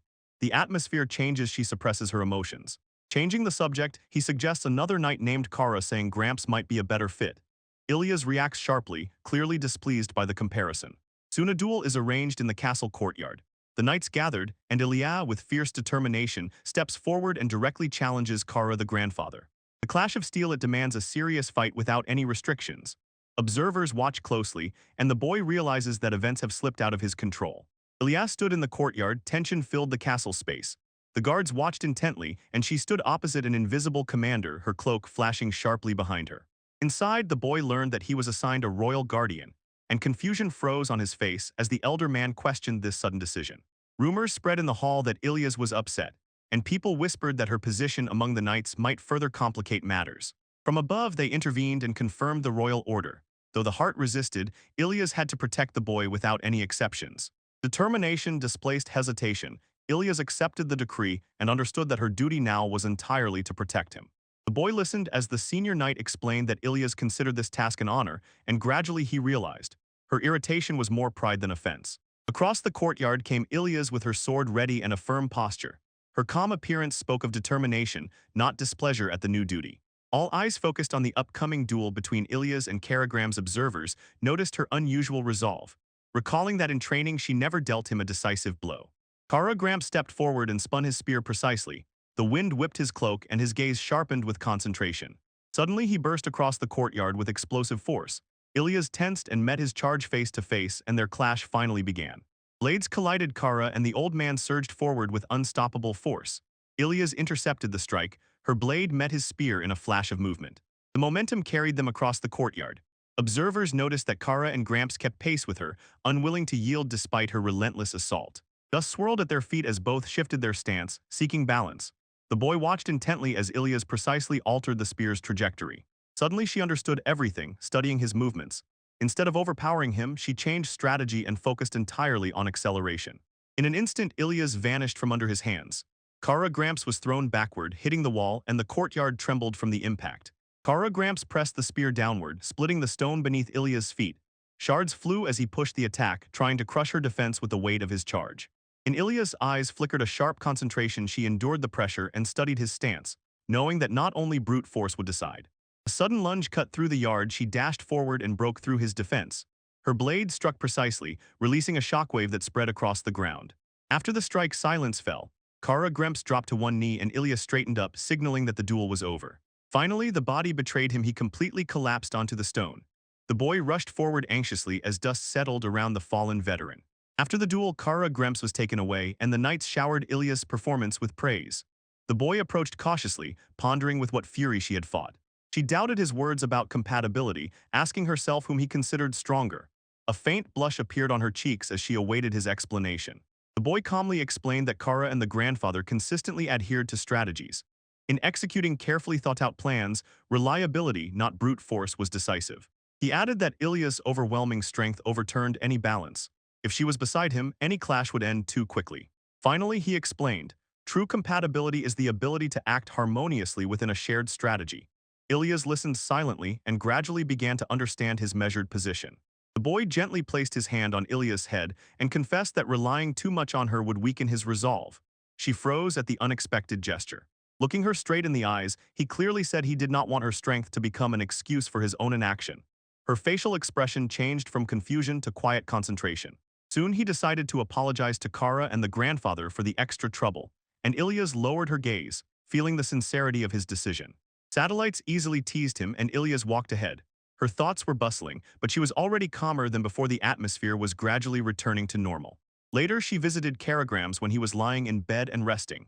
Ilyas, with a soft gaze, regretted involving him in her personal conflict. Grandfather Kara, lying in bed, gently calmed Ilyas, confessing that the loss was his, and added that he had already heard about her fears regarding that boy. With a smile that seemed to know everything, he hinted that her stubborn anxiety came from deeper feelings. Ilyas reacted sharply, embarrassed by his calm confidence. Pressing further, he called it love, not just simple rivalry. Shame flared. She involuntarily denied it, and irritated threatened him. Gradually, his explanation turned into admiration mixed with longing. Ilyas listened, understanding that her feelings were much more complex than mere pride. Finally, Karagram's explained that the boy's strength was different from the knight ideals. She admired his determination, not the darkness, and her heart struggled to accept this truth. Sitting opposite Ilyas, Kara Gramps admitted that she was fascinated by his strange nature. He could do both good and evil and still not lose himself. He did not believe that she would so easily give up her knight rules. Unlike her, the boy understood what morality was, but when necessary, he stepped over it. Gradually, the truth settled in her heart. In reality, she desired one thing: recognition from the one who could do what she failed to do. Shame melted into reluctant acceptance when she admitted her immaturity, and his confession turned out to be more important to her than she thought. With a gentle smile, Kara Gremps concluded, "To be recognized by those who have what you lack is a strong and humble desire." Ilya sincerely thanked Kara Gramps, admitting that she had finally figured out her feelings, and she left his room calmer, while he silently watched her leave with quiet approval. Alone with Kara, the grandfather thought about the boy's stern character and the danger he carried within himself. Still, he believed that the young man would never abandon someone important to him. Raising the cup with a barely noticeable smile, he accepted what had happened as inevitable. The situation, though painful, fully met his expectations. The next day at breakfast, Ilyas apologized to the boy and confirmed that from now on she would be his guardian, and their conversation seemed more confident than before. Later, the boy showed a carefully polished wooden staff and spoke about its practicality. It was clear that his protection was modest but well thought out. The boy held the polished staff firmly and said it symbolized his determination. Even when powerful allies were around, he decided to rely only on his own strength and preserve his pride. Getting ready to leave, he told Ilyas that she could take anything from the house that might be useful to her. She listened silently and felt detachment in his cautious tone. He said he would travel to other countries as soon as he had no reason left to stay here. Ilyas asked him, worried by the very thought of separation. Seriousness displaced hesitation when he admitted that his ultimate goal was to return to his native world. These words hung heavily between them. He sincerely confessed. He was not sure about the future. He had duties here, he liked life here, but the goal that still flickered in his heart he could not abandon. The boy assured Ilyas that he would not abandon everything and run away irresponsibly. Preparing for several options was simply a habit from his former world. She said that the wolf might feel loneliness if he disappeared, and he easily brushed it off, promising to carefully guide the child himself before entrusting her future to someone else's hands. When asked about the homeland he left behind, he evaded a direct answer, slightly and vaguely apologizing and postponing the conversation with a faint smile. Wishing her good night, he slowly walked away. Ilyas remained sitting, thinking about how much his beliefs differed from hers. In the silence of her thoughts, she realized he could walk between good and darkness without fear. This freedom scared her, but also drew her to him. Grandfather reminded Ilyas that Kara adheres to chivalry because it defines her heart. Before she left, he quietly added that the boy also admires her in return. Alone with her thoughts, she felt they were drawn to what they lacked. Although he walked different paths, she felt his respect for her as a knight. Sitting at the table, Ilyas thought that his future choices were still uncertain, but for now she wanted to stay close to him. The night passed over the quiet town, roofs resting under the dim darkness. It seemed the world was calm, although unresolved questions still tormented her. Morning light burst into the room. Ilyas stepped forward decisively. A new day began, and she prepared to go further alongside him. At dawn, Ilyas entered his room without hesitation and announced the start of a new day, while the boy resisted, wrapped in a blanket as she stood firmly by his bed. When it dawned on him that she had decided to protect him from sadness from now on, he hurriedly got up. Shame covered him as she stayed nearby while he prepared to change clothes. Soon the house was filled with simple breakfast conversations. Wolf ate eagerly and Ilyas watched attentively, already taking on the role of protector. After the meals, they went outside together. The boy walked ahead with slight fatigue and Wolf and Ilyas followed, making their way through the lively town. From afar, the castle silently watched their path. Ilyas quietly smiled, rejoicing in the beginning of this new habit beside him. The boy came to the ceremonial meeting in the chambers of a noble house. Nearby were a wolf and several officials. They discussed military affairs and plans for the future, and then he quietly left. Walking down the corridor, he explained that Wolf found a decent job and now helps by paying rent, although there are rumors that they live together. Attention shifted to her combat abilities. She brilliantly destroyed one target but got lost when she had to solve several tasks simultaneously. Although her fragile psyche still caused concern, under precise instructions she worked efficiently and completed embroidery tasks with noticeable speed. Later, the observer noticed that Wolf was ready to cooperate, and the boy quietly felt her constant efforts to adapt. The boy explained that Volchitsa never intended to lure anyone to another faction, clarified her simple nature, and she reacted awkwardly to his words. They stepped into a spacious garden with fountains, trimmed hedges, and a magnificent pavilion where Wolf proudly showed these places as her achievement. The conversation shifted to gardening traditions, comparing growing bonsai and seasonal flowers, and the boy pondered the similarity to the landscapes of his previous world. The conversation turned to magical power, whether it nourishes the plants of this land, and memories of distant mountains surfaced in his thoughts. Finally, Vovk told the legend about the crystal, as if trees with shining trunks and sparkling leaves, and the boy quietly became interested in the possibility that. The boy noticed that Wolf was standing aside in the garden and seemed worried, while he calmly looked at the landscape and tried to understand her strange reaction. When the conversation turned to flowers, Wolf reacted sharply. It turned out that she was fascinated not by delicate flowers, but by weapons. As they walked along the stone path, the conversation suddenly shifted to marriage arrangements, and the young man froze at the unexpected seriousness of the topic. Wolf told about her complicated royal origin, about several queens and half-brothers and sisters, and remained calm when it came to her role as the prince's sole companion. She added that several sisters went on adventures or married in other lands, so the line of succession remained intact and the kingdom avoided internal conflicts. Sitting in the garden, the prince admitted that he was tired of the constant pressure from matchmakers. He attended evenings, but felt no genuine sympathy from anyone. Suddenly, Wolf suggested instead that he become her partner, and then accused him, as if he preferred older women, misreading his calm demeanor as romantic interest. He tried to correct her assumption and explained that respect for certain women was due to their seniority, not attractiveness, but she stubbornly defended her conclusion. He further explained that caring for Wolf had to be done differently, not out of love, but because he had taken responsibility for her well-being. Finally, in his own way, he acknowledged her strength and femininity. She was confused, and the tension between them suddenly changed. Wolf approached the young man and firmly said that since he had opened the book, he no longer needed to stay here, but insisted that the country still needed him. He was about to leave, but she confessed that she was ready to do anything for her goals and openly said that she had tried to keep him in Tezu. Their conversation became frank. She admitted to loneliness and warned that he might disappear just like that without any warning. To settle this once and for all, they agreed. Whenever one brought a potential partner, the other had to do the same, thus a fair, balanced agreement emerged. They added one more rule: a ban on underhanded moves, and everything turned into a well-planned competition in which no one intended to lose. Walking along the terrace, the prince decisively said he would find a suitable match for Morito, because personal preferences had no place before duty. Later, sitting alone in the garden gazebo, he silently sank into thoughts, watching the light fade behind the trees. Talking with his trusted servant, he sincerely admitted that he really enjoyed conversations with the boy and regretted not having the freedom to openly conspire beside him. Although he acknowledged that the boy was of lower status, he could not help but admire his outstanding achievements, and alongside admiration crept anxiety about how unpredictable his future would be.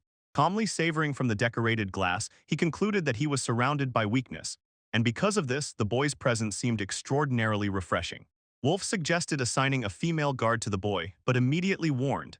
Stepping away from her side would be a breach of contract and would ruin their agreement. After a few days, the garden fell silent again, and Wolf felt the tension rising. Political affairs would soon demand attention. The news spread. Papa Upero arrived accompanied by high-ranking priests and holy knights. It was a clear sign that the church was intervening seriously. The delegation stepped through the city gates and headed to the castle. Their arrival was closely watched by both guards and residents. In the grand hall, Papa Upero solemnly introduced himself and began with an apology, which marked the start of delicate negotiations. In the grand hall, Pope Upero bowed deeply and apologized for the troubles caused to Tezu, and the prince calmly assured that the losses were few. Attention rose to the mysterious book. It was called Proof of Lahata's Existence, and responsibility for the previous mistake was quietly acknowledged. The Pope promised to return the book, explained that only 3 people understood its contents, and emphasized how sensitive this information was. Then he pointed to the boy, the only one who could read it, and only a few people already knew about this. The Pope, recognizing him as a traveler from another world, stepped forward and solemnly extended his hand in greeting. Pope Euphorov extended his hand and said he wanted to understand what this boy was really like before drawing conclusions. With permission granted, the Roman Pope grabbed his hand and felt a faint flow of magic in him, carefully studying the traces of his lived life. After that meeting, he understood. The boy feared unexpected dangers and was always on alert. He was shaped by a cruel world where treachery was everyday. The boy accepted the assessment without resistance, and then he was asked to visit the grave of the victim who died during the incident. When the responsible parties exchanged apologies and took the blame upon themselves, the tense meeting gradually melted into restrained understanding. When the tension at the meeting subsided, Lalisa smiled gently and apologized, explaining that Archbishop Yuka had been worried throughout their journey to Tezu. When the boy inquired whether they had met before, she quietly explained that this was her first visit to Tezu and their first meeting. Although he was not convinced, he decided to test her reaction, watching her facial expression and hiding his suspicions. Returning to the Pope, he asked permission to demonstrate the same technique before discussing the content of the book. He explained that his method measures confidence, asked the Pope to repeat exactly the same words, and insisted that this be done in front of everyone. Pope Euphorot confidently stated his name as requested, carefully repeated the same phrase, and remained calm before the gathered nobles. Archbishop UK picked up his words, initially stumbling but quickly correcting himself, and the boy noticed subtle changes in intonation and hesitation. Captain Yox firmly proclaimed his rank, almost unmoved, while others repeated their names under close scrutiny. Satisfied with the minor differences he noticed, the boy prepared to test the last participant, not removing the restrained smile from his lips. Standing opposite Lalissa, he similarly pushed her, closely observing the slightest change in her expression or confidence. Under close observation, Lalissa calmly repeated Captain Yox's rank as Orderetter's steady voice concealed the slightest hesitation, and the boy listened attentively. Without warning, the boy declared himself Lakit. His tone was sharp and deliberate, and a heavy silence fell over the hall. Shock instantly passed through the clergy and knights. Their faces tightened as they realized the forbidden name he had spoken aloud. Steel flashed from all sides, weapons were aimed at him and the room instantly exploded with hostility. Amid the chaos, Lilith covered her mouth with a trembling smile, slowly retreating and watching the confrontation escalate. In the main hall, the boy stood before the high priests and noble dignitaries. He realized their power exposes both lies and hidden truths, so he could not hide. The calm woman smiled mysteriously, and the officials froze in shock. The pressure shifted onto him as her expression hinted, and she understood that he already knew earlier. He admitted that at first he did not know who she was. Suspicion awoke when the announced suicide seemed unnatural and did not fit her nature. Since then, vigilance shaped his behavior. She scrutinized every new meeting, referring to the secret connected with the mysterious book. Stepping forward, she declared that he had suspected Lalissa from the very beginning. The observers were silent, unable to confirm everything for sure. The boy carefully watched every barely noticeable movement during the conversation. Comparing how each was positioned, he quietly calculated their emotional distance and restraint. Everyone turned around when the woman pointed at him. He was the only one who seemed out of place. The armed guards and clergy subtly changed their stance around her. She recalled his smile when he teased the archbishop. Such a reaction convinced her that he had already begun analyzing everyone present. He explained that the Pope acted more out of caution than hostility, and the intermediary behaved unusually friendly, though he understood the Pope's caution. The boy stood calmly and felt suspicion in their eyes because of his appearance, but a faint hope flickered in him that they were interested not in prejudice but simple curiosity. The woman admitted that after meeting the boy, she was overwhelmed by unexpected pleasure, and her behavior revealed more than she wanted, which made him ask himself if they had met before. Instead of answering directly, she cunningly avoided the question. He caught this trick. She was evading but not lying, so he decided to test her reaction. In awe, she praised his observance and admitted that he was truly from another world. The clergy froze in shock as suspicions about Lalissa flared up again. Calmly, she revealed the truth about how she managed to survive. A magical knife separated her soul from the first body and allowed it to inhabit another. Even before anyone could intervene, she explained the limitations of the spell. Only one pre-prepared medium could accept her soul, so everything had to be carefully prepared. With anxious certainty, she said that she had already prepared another body for her, so attacking her current one was pointless, because she had already taken care of her escape in advance. The boy calculated the consequences of her ability. Such magic allowed the owner to leave any body without hesitation, removing the fear of being captured or dying. She confessed that she was caught before she could hear everything she sought, and the priests accused her of using forbidden magic that interfered with souls, and this made her guilt even heavier. Standing nearby, she said with pleasure that she saw him with her own eyes. His very presence seemed to satisfy some personal purpose of hers. She calmly said goodbye and ended her life without resistance. Even in death, she promised that their paths would soon cross again. Her body collapsed to the floor, and chaos erupted in the room, while the boy silently watched as others rushed to the fallen figure. Priests discovered a hidden sharp magical stone in her mouth. They immediately began treatment, hoping to save the body she had abandoned. After a few hours, everyone who was present and in reserve was thoroughly checked. The meeting resumed under heightened security, and the tension was palpable. Before King Taizu, an apology was solemnly presented for the repeated incident, and the burden of responsibility weighed on the church servants. The conversation shifted to the missing soul and possible movements nearby, and the boy quietly understood that a countermove was needed against her next move. After the hall was cleared, the royal figure restored order to the assembly. Tension still hung in the air, but the conversation resumed with restrained calm. They planned to dismiss unnecessary workers and draw a curtain over what had happened. The Pope was asked to consider it quietly and carefully. Guards were escorting people out of the hall while preparations continued. Security was tightened, only the most essential persons remained inside. The explanation fell to the boy. Standing by the table, he prepared to address the unresolved issues. At first, opening the book, he explained that its content matched the previous report up to a certain point. Beyond that, the details would have to be explained personally. The boy confirmed that the problem was on the last page, although the text initially seemed trivial. The Pope felt that this conclusion confirmed his earlier suspicions. Looking at the last entry, he highlighted the decisive line. The final words became the true end of the recorded observation. He explained that the most important thing was not the content of the book itself, but the name of its author. All attention should have been focused on him. Shock spread through the clergy when it became clear. The discovered author was connected with forbidden resurrection magic and the origin of demon lords. Silence spread through the hall when the name was spoken. In the documents, the author was listed as Ugula Naria, confirming the dangerous truth. The boy revealed that the recorded name matched the same so-called hero, worshipped by the Church of Ugula. This hero is credited with the destruction of the demon lords. Rumors about Unis spread while officials pondered a terrible thought. Perhaps the revered hero himself created the very demon lords he defeated, and this possibility was not dismissed. Attention focused on the author's origin, and the boy insisted that the writer was an earthling, although he had almost no measurable magical power. He explained that on Earth there was neither magic nor even the idea of such power not even 100 years ago. Historical records confirmed this. There were no such abilities. Turning his gaze back to the assembly, he thought that Uglunaria probably also had little magic, so the author's influence relied not on brute force, but on other, subtler methods. The boy explained that Earthlings and locals are completely different. Locals enhance their bodies with magic, but on Earth there is nothing like that. Because of that chasm, it was not easy for an Earthling to become a true hero, so the name Ugulanaria might not belong to the real savior. He proposed a theory that so far best explains everything. An Earthling named Ugulan Arya created resurrection magic and the demon lords, and someone else took his name and defeated them. Everything fit. The hero and the creator were connected, and the fact that he had no special powers when he appeared made this idea even more plausible. The Pope felt the full weight of this accusation, but the truth was kept in the shadows so as not to shake the foundations of the church. It was decided to keep this discovery secret as soon as it is revealed. A wave of anxiety will rise among the numerous followers of Tezu. A brief relief temporarily eased the tension after the matter was entrusted to the Pope. But anxiety remained. Conversations within Mage could cause unexpected complications.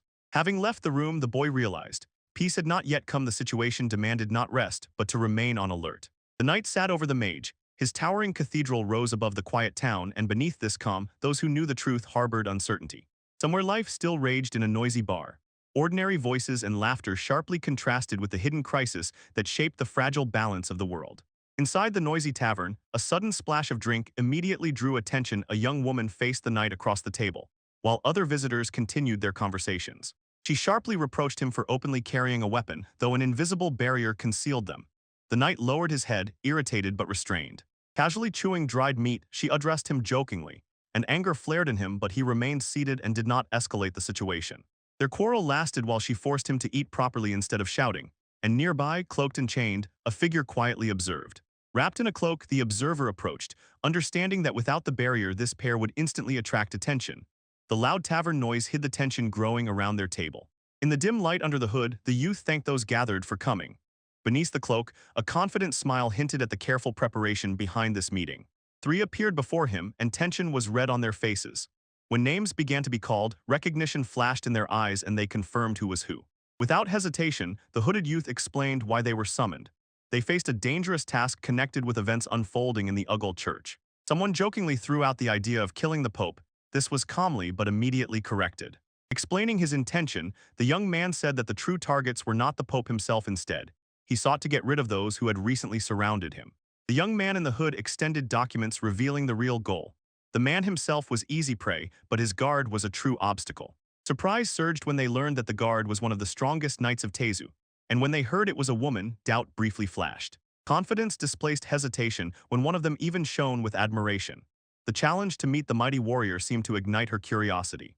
Calmly smiling, the young man said that the guard did not suit his methods, so he entrusted the fight to those who know how to solve matters by force. As soon as they learned that the Pope remained in Tezu, they immediately agreed, feeling the urgency. The group quickly gathered and set out to carry out the task. Chained to the wall and wrapped in a cloak, the prisoner waited silently. His lowered gaze hid unwavering determination while plans moved around him. Elsewhere, the hired trio prepared to depart. Cold steel gripped in their hands, weapons raised, and the young man in the hood watched them go, confident that the next stage had begun. The boy studies chess as if the pieces were kingdoms and factions. He carefully moves one piece, while Wolf watches and senses his cautious plans. Several days passed without any news about Lahate. Usual conversations went on as before, and calm prevailed in the quiet estate. The boy grows restless as he reconsiders his recent behavior, and Ilias reflects on whether private arrangements have eased his increasingly heavy burden. Inside the solemn hall, Wolf inquisitively asks about the events around Popupero, prompting the boy to thoughtfully reconsider the political consequences. The news confirms that the Pope remains in Taizé and will come to the Ugulai Harvest Festival, and this convinces the boy even more that the appearance hides deliberate intentions. The conversation switches to the Archbishop of UK. The boy requests a private audience, confident that the recent church tensions are connected to hidden decisions. Leaning forward, he contemplates pulling out sealed memories and proposes a risky way to uncover the truth buried in Lahat's past. Merida warns that such magic is terribly exhausting, but the boy says that guilt might force the Archbishop under pressure to cooperate. Wolf firmly protests against excessive force, but stubbornly insists that UK knows the most about Lahat and must report even the smallest details. They cautiously reached an agreement, and when the plans settled, those who observed noticed. After that decisive day, the boy became a bit stricter in behavior. Ilyas notices that after exposing Lahat's plan, the boy remains calm, but sadness is still readable on his face, although he continues to treat everyone the same. During another game at the board, he announces checkmate, but numerous defeats have noticeably exhausted him, while Wolf meanwhile celebrates victory.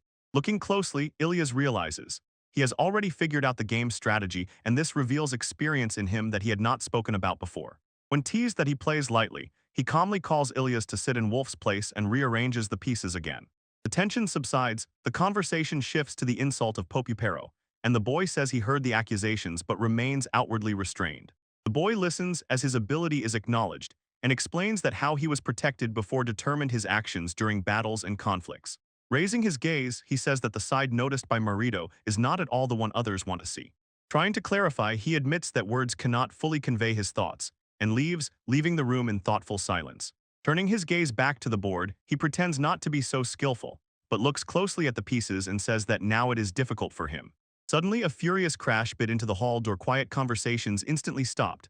Tension spread throughout the room, and everyone was forced to react. After the sudden crash, it was revealed that the noise was caused by fallen armor, and the tension in the chamber slowly subsides. Attention is again drawn to the board. The arranged pieces form a decisive combination that stuns Ilyas. The wolf accuses the boy of rearranging positions, but the boy calmly waved it off and insisted that deception is his method. He stands like a rock and says, "To win, you don't need to win all the time, you need to achieve that one victory that truly matters." Later, Morito confesses his unconventional approach and recalls how even mighty leaders respected his results, although he lacked strength. Ilyas shudders at his stern gaze, but the boy calmly explains that he behaves boldly only because of these particular opponents. Following him down the corridor, she is forced to admit that his achievements surpass what ordinary knights are capable of, even if she does not like his reasoning. In the office, he says that his approach is a simple way of life, not strength nor intellect, but it is what defines his results. She feels, although he lacks skill neither in sword nor in magic, he constantly reads the circumstances and adapts without hesitation. Standing behind his back as a guardian, she resolutely will not leave, although influential leaders already see he is worth it.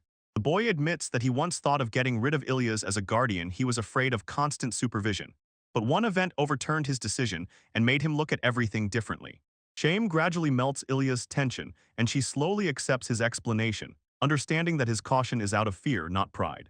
Later, when asked if she wants to learn something useful, Wolf enthusiastically asked to be taught both useful skills and tricks, and the boy clearly worried about her enthusiasm. The boy and Ilyas stood side by side, stunned by the relentless movement and pressure. A crowded festival raged in the streets. The boy and Ilyas made their way through the lively crowd, and the wolf followed them, watching everything with curiosity. Wolf stayed close while the boy carefully led her. Ilyas looked with a relaxed face as responsibility gradually shifted to him. A quiet moment revealed the boy treated Wolf with unusual care. Ilyas noticed this and silently pondered his actions. The boy sincerely prepared Wolf for future independence, and Ilyas understood his intention. Wolf looked to the future and began to learn to rely on others. Attentive thought guided the boy as he cut off influences around Wolf.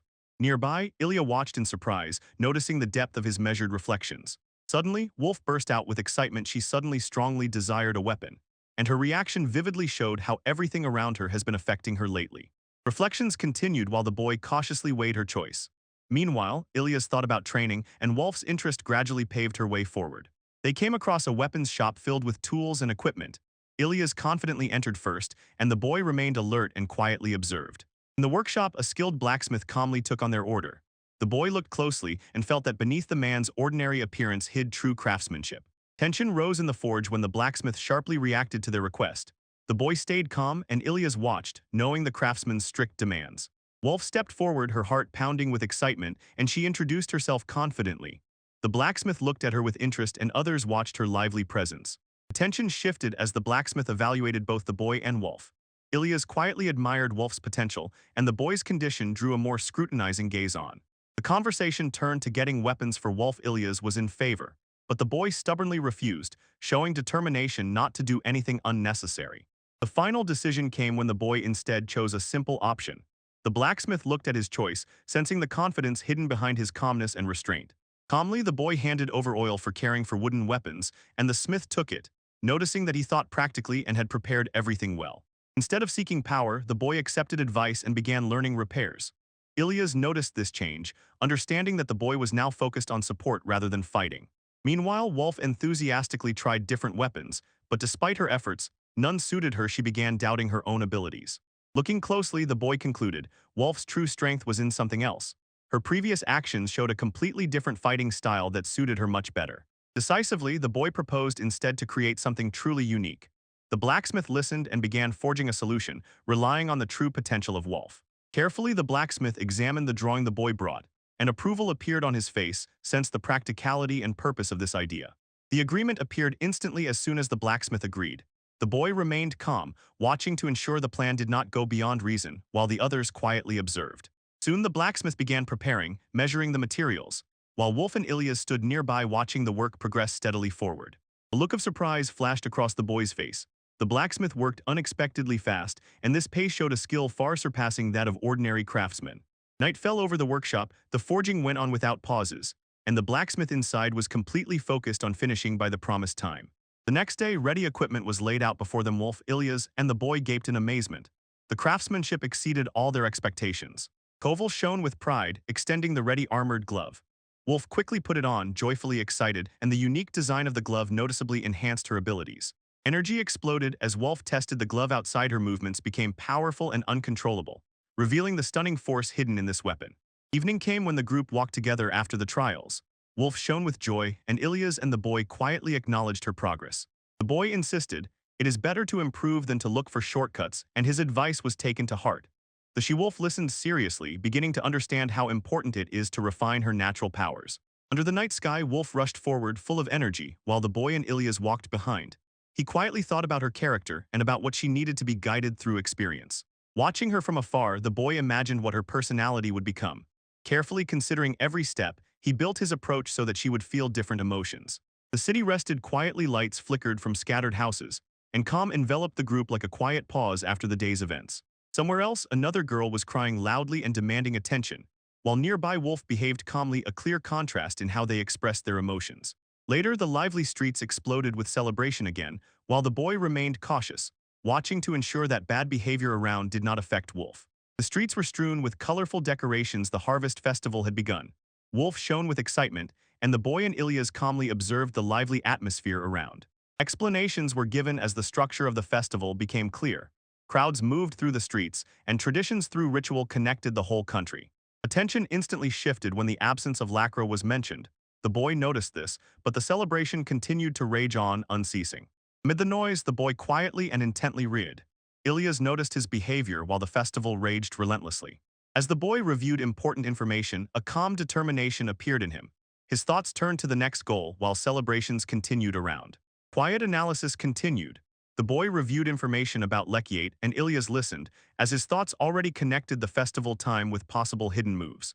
New thoughts showed that the power of Lahit was fading, and he was increasingly dependent on others. The boy calmly compared abilities and formed a clearer picture of the current balance of power.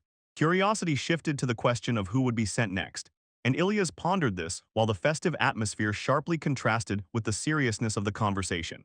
Logic seemed to sift through the options. The boy dismissed several threats. Cautious, thoughtful thoughts pushed him toward a much more realistic idea of their opponent. Finally, attention fell on the list of adventurers with a dangerous reputation. The boy carefully studied the details, preparing for what was about to unfold. Among the crowd on the festival streets, the boy carefully read the report about the dangerous traveler. Details of her cruel past made him worry about her stay in the city. Suddenly he stopped. His attention sharply changed. Ilyas noticed this and felt that something unusual had entered his consciousness. A woman with massive weapons confidently made her way through the crowd.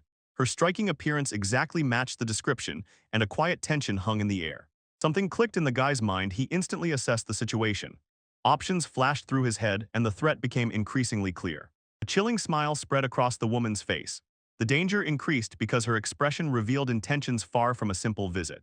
Tension sharply increased. Ilya's, the boy, and Wolf reacted instantly, each ready upon seeing the threat that appeared before them in the crowd at the festival. The instant decision was not delayed. When the boy decided to take the fight away, Ilya's understood immediately, and Vov prepared to act without hesitation. With a sudden jerk, Wolf carried the boy across the rooftops, while below remained that dangerous woman. Her presence spoiled the celebration. Confusion arose when the boy realized that the enemy was not pursuing him. Ilya's, however, decisively stepped forward, drawing the opponent's attention to himself. Violence exploded. A powerful strike shattered everything around. The attack sowed chaos and revealed a bitter truth. The real targets were innocent people. Chaos explodes in the courtyard. The knight opposes the ruthless attacker, and frightened townspeople flee from collapses and rising dust. The female knight advances swiftly, gripping her sword tightly, filled with determination. Her eyes are sharply focused on the opponent ahead. Her enemy delivers a fierce blow that shatters the ground, but the female knight withstands the pressure and holds the defense firmly. A mocking smile appears on the attacker's face while the knight stands unwavering, unbreakable in its duty to protect the people. Panic spreads through the streets, but the knight continues to fight, giving civilians a chance to safely escape the escalating destruction. A young strategist watches the chaos from afar, calmly assessing the situation, while his comrade prepares to assist the knight holding under the enemy's pressure below. He steps forward without hesitation, approaches the battlefield and draws the enemy's attention, while nearby the female knight rises to her feet again. Calmly and confidently, he addresses the attacker, questions her motives, and keeps the situation under control despite the tense atmosphere around. The woman responds with a smile, but the strategist unexpectedly reveals that he knows about hidden conspiracies. Her calm falters, and a deeper conflict surfaces. Tension Rices arrive to assist and prepare for confrontation, and the strategist with his well-planned trap tips the scales to his side, leaving the enemy momentarily confused. The boy gazing at the tense battlefield notices the arrival of Parshiro. He approaches confidently and immediately draws the attention of both allies and enemies around. Recalling Parshiro's past, the boy assesses him as a dangerous opponent. Calmly, he tells himself, waiting for reinforcements is no longer an option. Meanwhile, the enemy raises a magical barrier around the territory. It lets civilians out, but lets no one in, completely cutting off the battlefield from the rest of the world. The barrier spreads through the city streets, trapping the last fighters inside, while in the distance silhouettes desperately try to break through its flickering walls. Noticing the oppressive silence inside the sealed zone, the boy orders his comrades to retreat, carefully preparing for the inevitable clash. The boy shouted to his allies to stay away while the knight rushes forward. Her lightning-fast strike surprised the enemy and forced her to switch to defense. A powerful blow echoed, trembling through the street as the knight attack hit. The enemy withstood it but instantly regained balance and prepared to strike back. With renewed determination, the knight charges forward again and unleashes a fierce slash that throws the opponent back across the shattered ground. Suddenly, a heavily armored warrior intervenes, launching a devastating attack that disrupts the rhythm of the knight and threatens to engulf her. The fight intensifies. Enemies surround the knight from all sides, but she stands firm and ready to resist them, though danger only grows in the enclosed battlefield. A sharp strike lands. The fierce warrior is thrown back and rolls with a crash across the broken courtyard, while the fighter with fox ears rushes forward with relentless force. Blood stained the attacker's face, but she stands smiling as if uninjured, while her opponent cautiously prepares for the next attack. Nearby, Parshro confidently advances, engaging in battle with Fox the Eared fighter as the knight recovers. Their coordinated actions increasingly tighten control over the battlefield.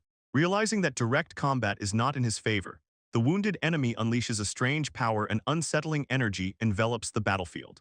Dark forces burst outward, distorting everything around, while she strategically retreats, and her opponents tense up preparing for the dangerous transformation unfolding before them. When the enemy unleashes a terrible demonic sword, a monstrous weapon emerges. Its dark figure tears through the air, and the knight prepares to face the threat. The creature writhes with fierce energy, embodying destruction and insatiable hunger, while the enemy confidently advances from behind, directing this brutal assault. Despite the danger, the female knight stands firm and engages in a clash with the demonic blade, while her allies watch closely from the side, ready to intervene if the fight worsens.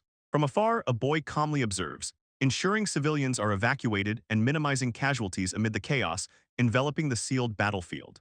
He clearly understands the situation, analyzes every skirmish, believes the allies will achieve victory, and simultaneously keeps the conflict unfolding inside the barrier under control. The opponent raised the grotesque demonic sword and thrust it forward, and the female knight froze, firmly holding her stance and fully aware of the terrible power of this weapon. A fierce strike sounded, the ground trembled as the massive blade crashed into the darkness, and she had to dodge with precise movements. Looking closely, she finally sees the true nature of the weapon. It devours the magic around and grows stronger with each strike. The attacker confidently advances, convinced that the devastating power of the demonic sword guarantees him victory over the lone knight. Despite the danger, the knight responds with a counterattack of unwavering determination, cutting through the swirling darkness and refusing to yield in the enclosed battlefield. Watching intently, the boy sees Elias' endurance and magic rapidly fading before his eyes, and understands.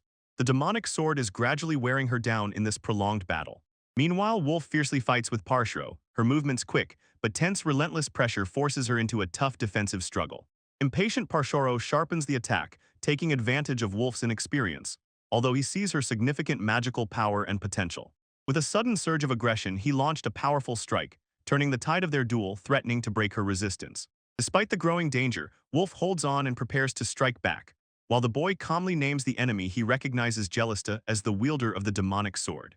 A giant vortex bursts from the demonic sword as the armored warrior releases destructive energy. The knight froze in shock, realizing that the enemy's partner had joined the fight. The glove-bearer rushed forward with fierce determination, directing the blazing power at the spinning weapon as the battlefield trembled under the pressure of the attack. Nearby, the boy watches to keep Wolf safe, calmly observing the flames breaking out. He senses a sudden surge of magic and prepares for new complications. A strange fire engulfed the demonic sword and began consuming everything around, while the boy carefully studies this phenomenon, noting its unusual properties. Realizing the danger, the warrior explains that the burning effect ignites the magic itself and reveals the terrible nature of the destructive power of this weapon. The boy instantly understood. Wolf's magic was ignited by the enemy's forces, triggering a dangerous chain reaction that threatens to completely consume her.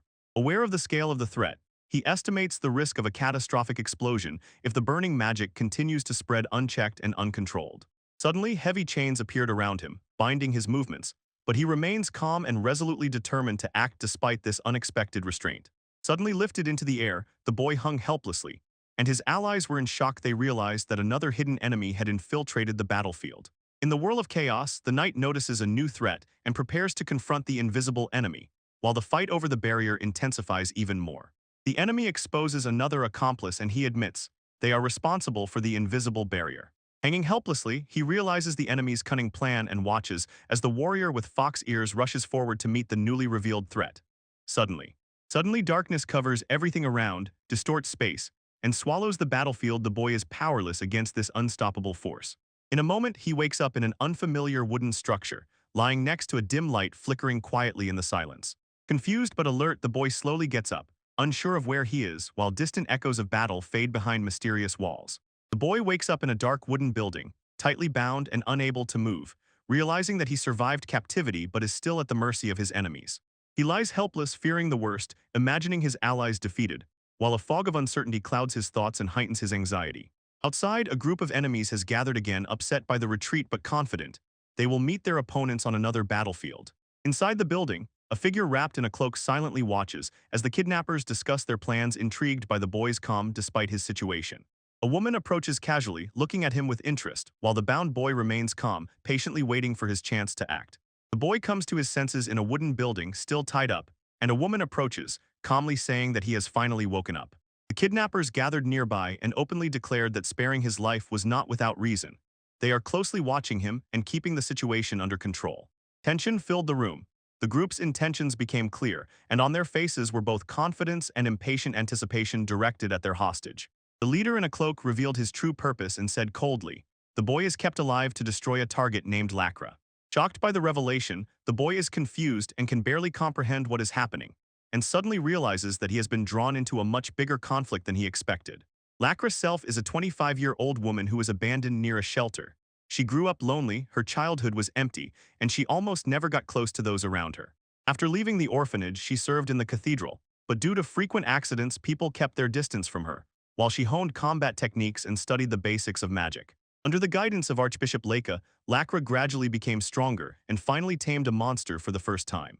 Later, the unconscious young man found himself before Lacra, and her companions. Their stunning presence and unpredictable power made resistance and any words impossible during that tense confrontation. Watching silently, the young man felt that someone harbored resentment towards Lacra, which prompted him to uncover the truth about her painful past and the unfolding conflict. Ilong, a man with thick hair chained, stood calmly, and Lacra, who approached him, noticed with surprise, spoke quite normally, although his figure looked threatening and hostile. Keeping calm, the chained man said he speaks only when necessary, and his cold manner shook those standing before him in the dim room. He calmly addressed the black-haired boy, explaining that the hunters were hunting several targets and had secretly received an order to eliminate him under a hidden directive. When the truth reached him, the boy realized. He was captured deliberately. He became bait to lure others into a carefully planned trap. The kidnapper confirmed the scheme, revealing that the allies were directed to hunt influential people, while the boy remained imprisoned, awaiting the arrival of their intended victims. The chains tightened as the captive declared he would go hunting, directing his anger at Lacra Salfa, while the boy anxiously watched from the shadows.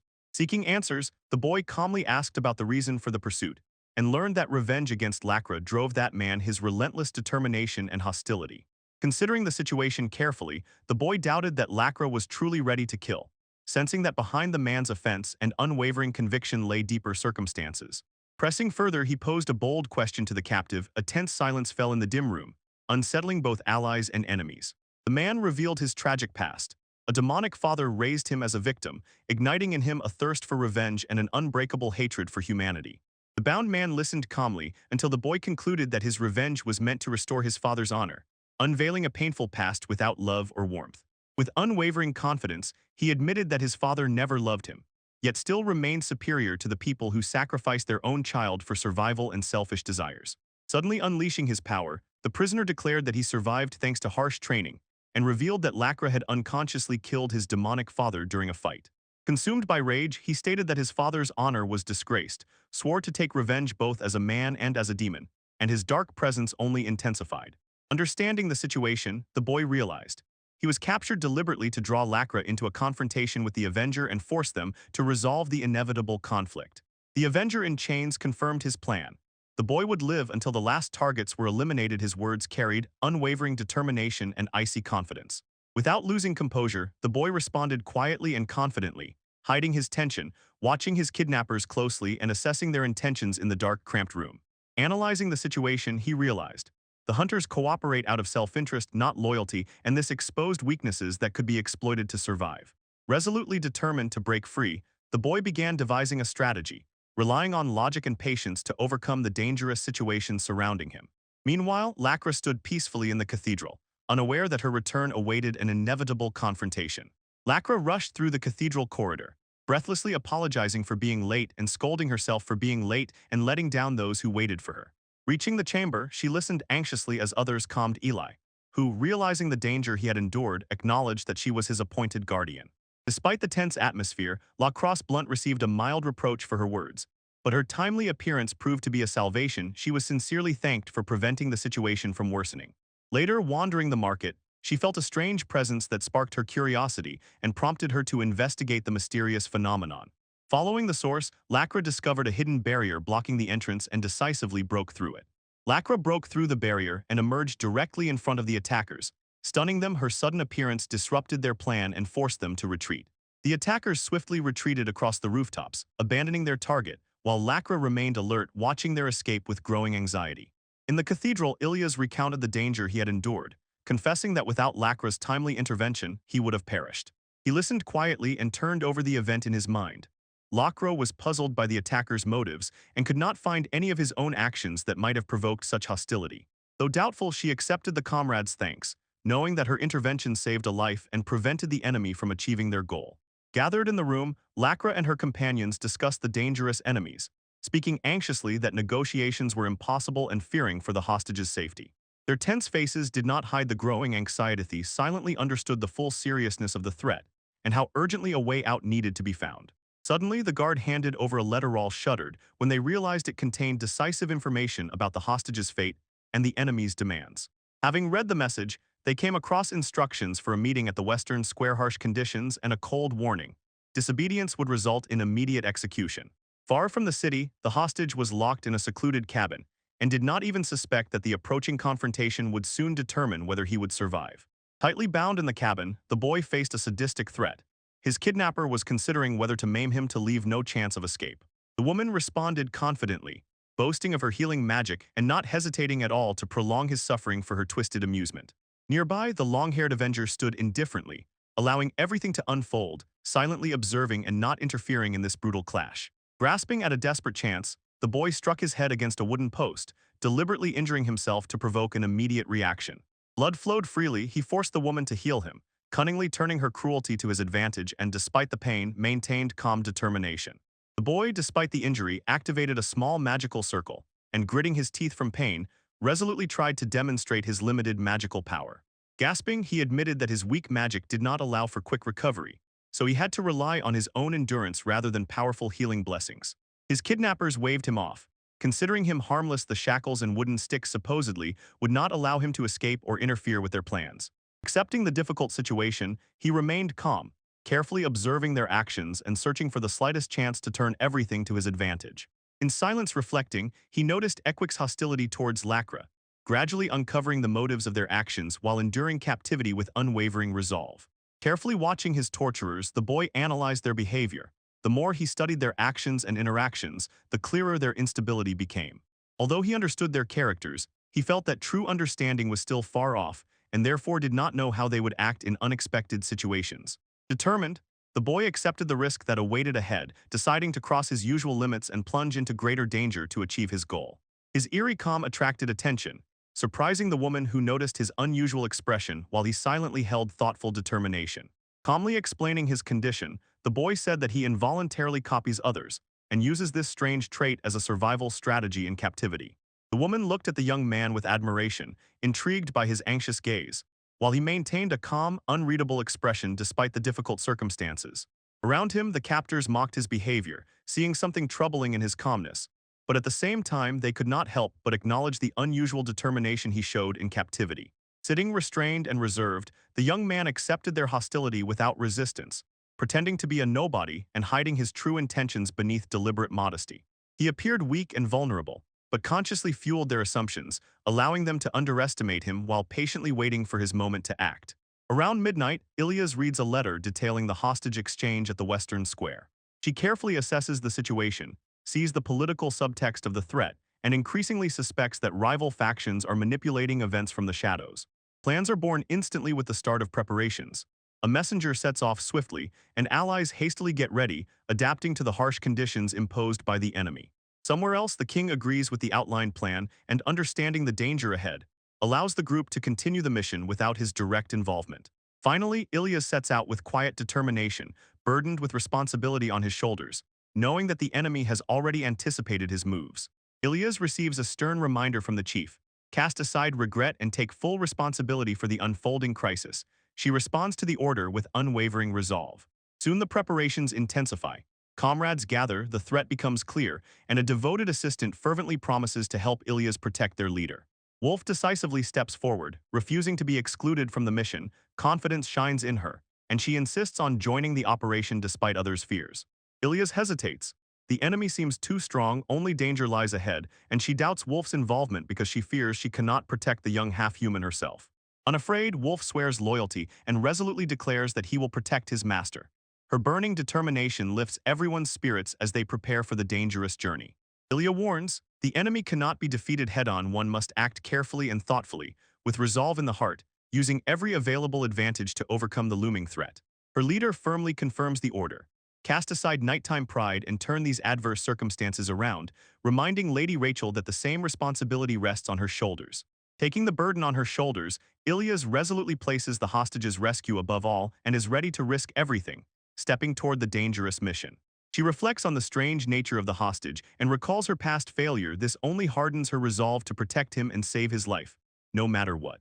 Shaking off hesitation with unwavering determination, Ilias rushes forward without looking back and commits fully, stealing her heart just as she prepares to face the enemy and fulfill her oath.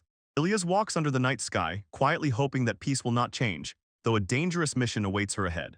Elsewhere, a wounded young man stands in ruins and gazes at the distant moon beyond the silent forest.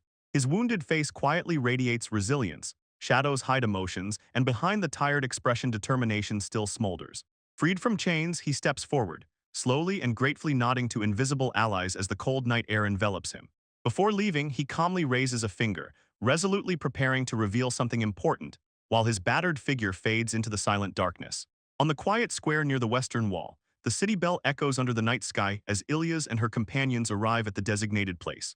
Surveying the deserted square, she feels a strange silence and understands. The crowd from the festival has disappeared and the space has been deliberately cleared. Preparing for danger, Ilias confirms the evacuation and gives a signal. She is ready to rush into battle with the enemy, even if it means paying with her own life. She loudly calls the hidden enemy, demanding to appear, and tension tightens the air over the empty square. The enemy mockingly responded, showing that the hostage was not there, and exposing their treacherous lie. Ilias found herself alone in a dangerous and uncertain confrontation. The Aesir'd girl named Wolf was frantically searching for her missing master, standing next to a calm woman in dark clothing. Without any warning, the calm woman launched an attack and decisively slashed the master, her blade stained with blood.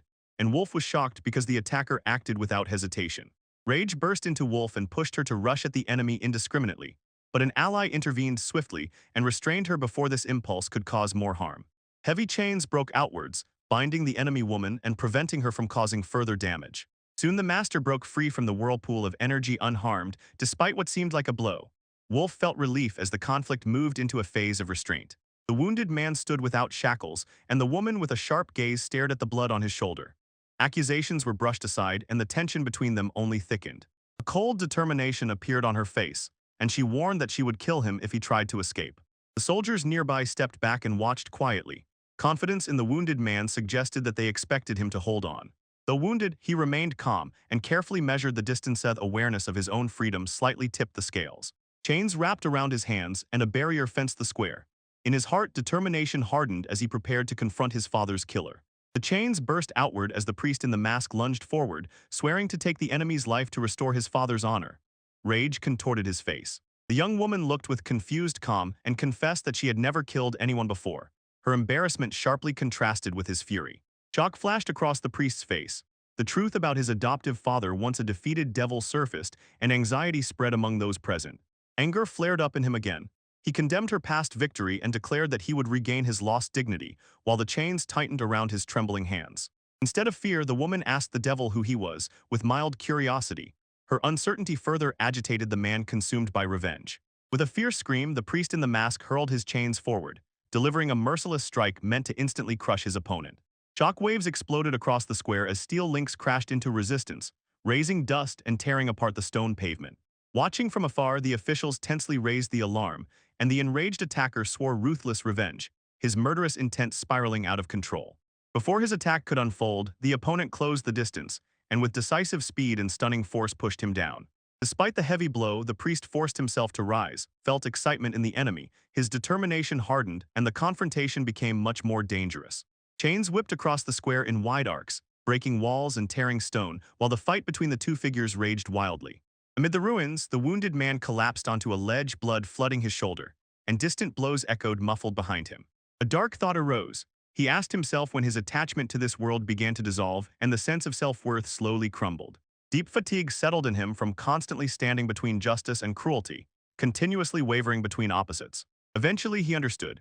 Passion alone will not protect from sudden loss, and quietly in his soul grew the desire for a simple, peaceful life. Amid the fierce battle in the square, the wounded man sits, looks at the destruction around, and firmly holds on to the quiet desire to live peacefully, without outside interference. Leaning against the wall, he smiled, slightly wounded, but a determination to protect that tiny desire ignited in his heart.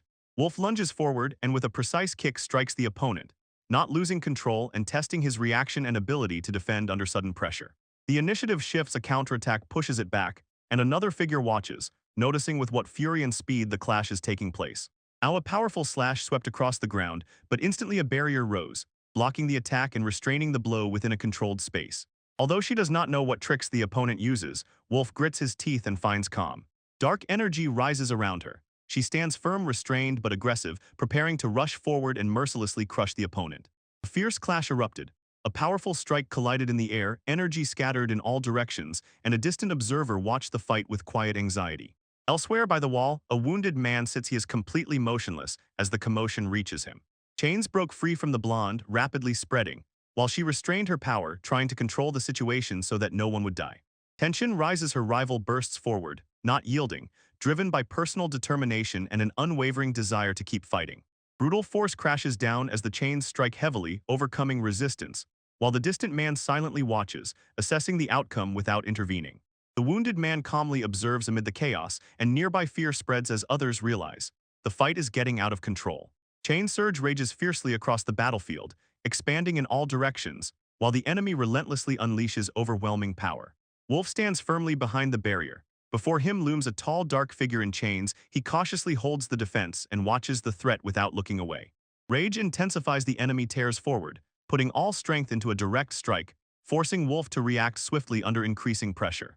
A powerful blow hits her defense, bending the barrier, but she steadfastly withstands the assault, resolutely holding her position against the dangerous attack. Wolf focuses and delivers a precise strike. The enemy's weapon shatters into pieces. Its threat fades, and control over the battlefield passes to him. Shards scatter around as she strides forward, showing who is the master here, and calling the opponent to stop. She is confident the fight is already decided. The opponent did not flinch, reforming through chains and shadows, revealing a resilience that shook Wolf's early confidence in victory. A towering figure in chains rises, the embodiment of accumulated rage.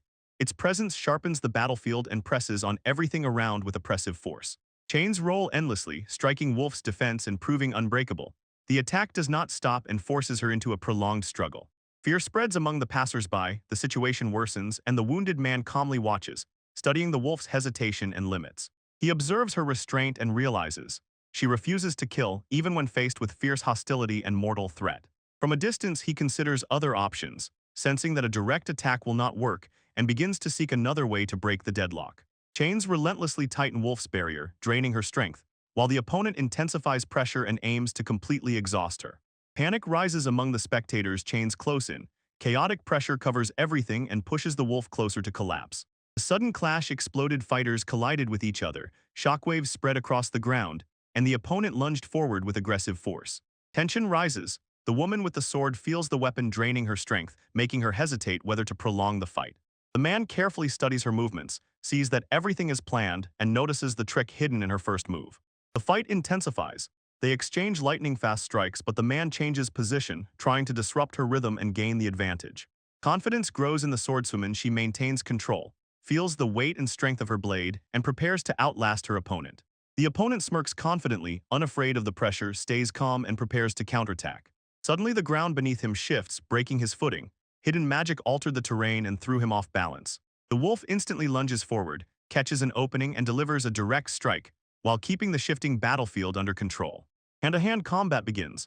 Both exchange lightning-fast strikes, neither retreats. Initiative swings back and forth in the tight space. Despite the pause, the opponent regains stance and counterattacks with an upward strike. While the wolf rises higher, the clash continues from above. The she-wolf seizes the moment, rapidly closes the distance, and tries to take control of the opponent in that brief moment of vulnerability. But the opponent instantly responds, intercepts her strike with stunning force, stops the advance, and reverses the course of the fight. Nearby, the barrier remains intact. Spectators watch, while inside chains coil and continue to press on the confined space. Those behind the barrier are worried. They understand escape is impossible, while outside the battle only intensifies. Panic spreads among them. They fight an unyielding wall and are powerless to intervene as the fight approaches its decisive turning point. Wolf releases a focus strike, pushing force forward, trying to break the enemy's continuous chain attack. The opponent withstands the blow and instantly counterattacks, launching chains that crash down with a roar, not retreating, pressing closely. Watching from afar, the man forms a picture in his mind and understands. These chains seem alive. They multiply with each successive attack. When among the observers their forms were finally recognized, and a mistake in strategy became apparent, it was necessary to change the approach to withstand the relentless ability.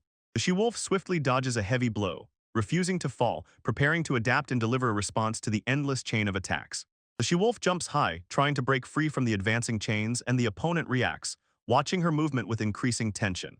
In the air, she suddenly changes direction, evading pursuers, and the chains throw themselves after her, trying to catch her before she can retreat.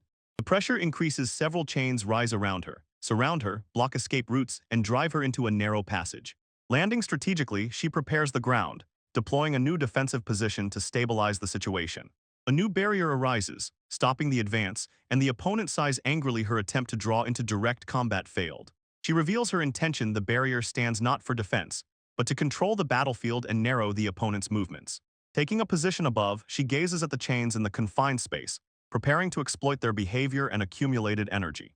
Carefully peering, she calculates the source of their power and understands that the chains are growing heavier from absorbed mana and constant regeneration. She shortens the distance, tears the mana flow, striving to weaken the chains and remove their magical enhancement. Exactly at the right moment, she launches an attack, relentlessly preventing recovery, forcing the chains to lose strength and turning them into simple shackles. The battlefield twists, a dark vortex forms, forcing Wolf to instantly adapt while her opponent tries to regain control over the collapsing flow. Seizing the moment, the opponent suddenly lunges, instantly closing the distance and delivering a powerful strike before Wolf can fully react. Despite the blow, she remains airborne, finding balance as shards and chains scatter around her confident movement. The opponent grows increasingly irritated, realizing his advantage is slipping away, while Wolf continues to adapt without losing composure. At the crucial moment, she decisively responds, shattering the incoming chains and rushing forward, forcing the enemy to retreat under relentless pressure.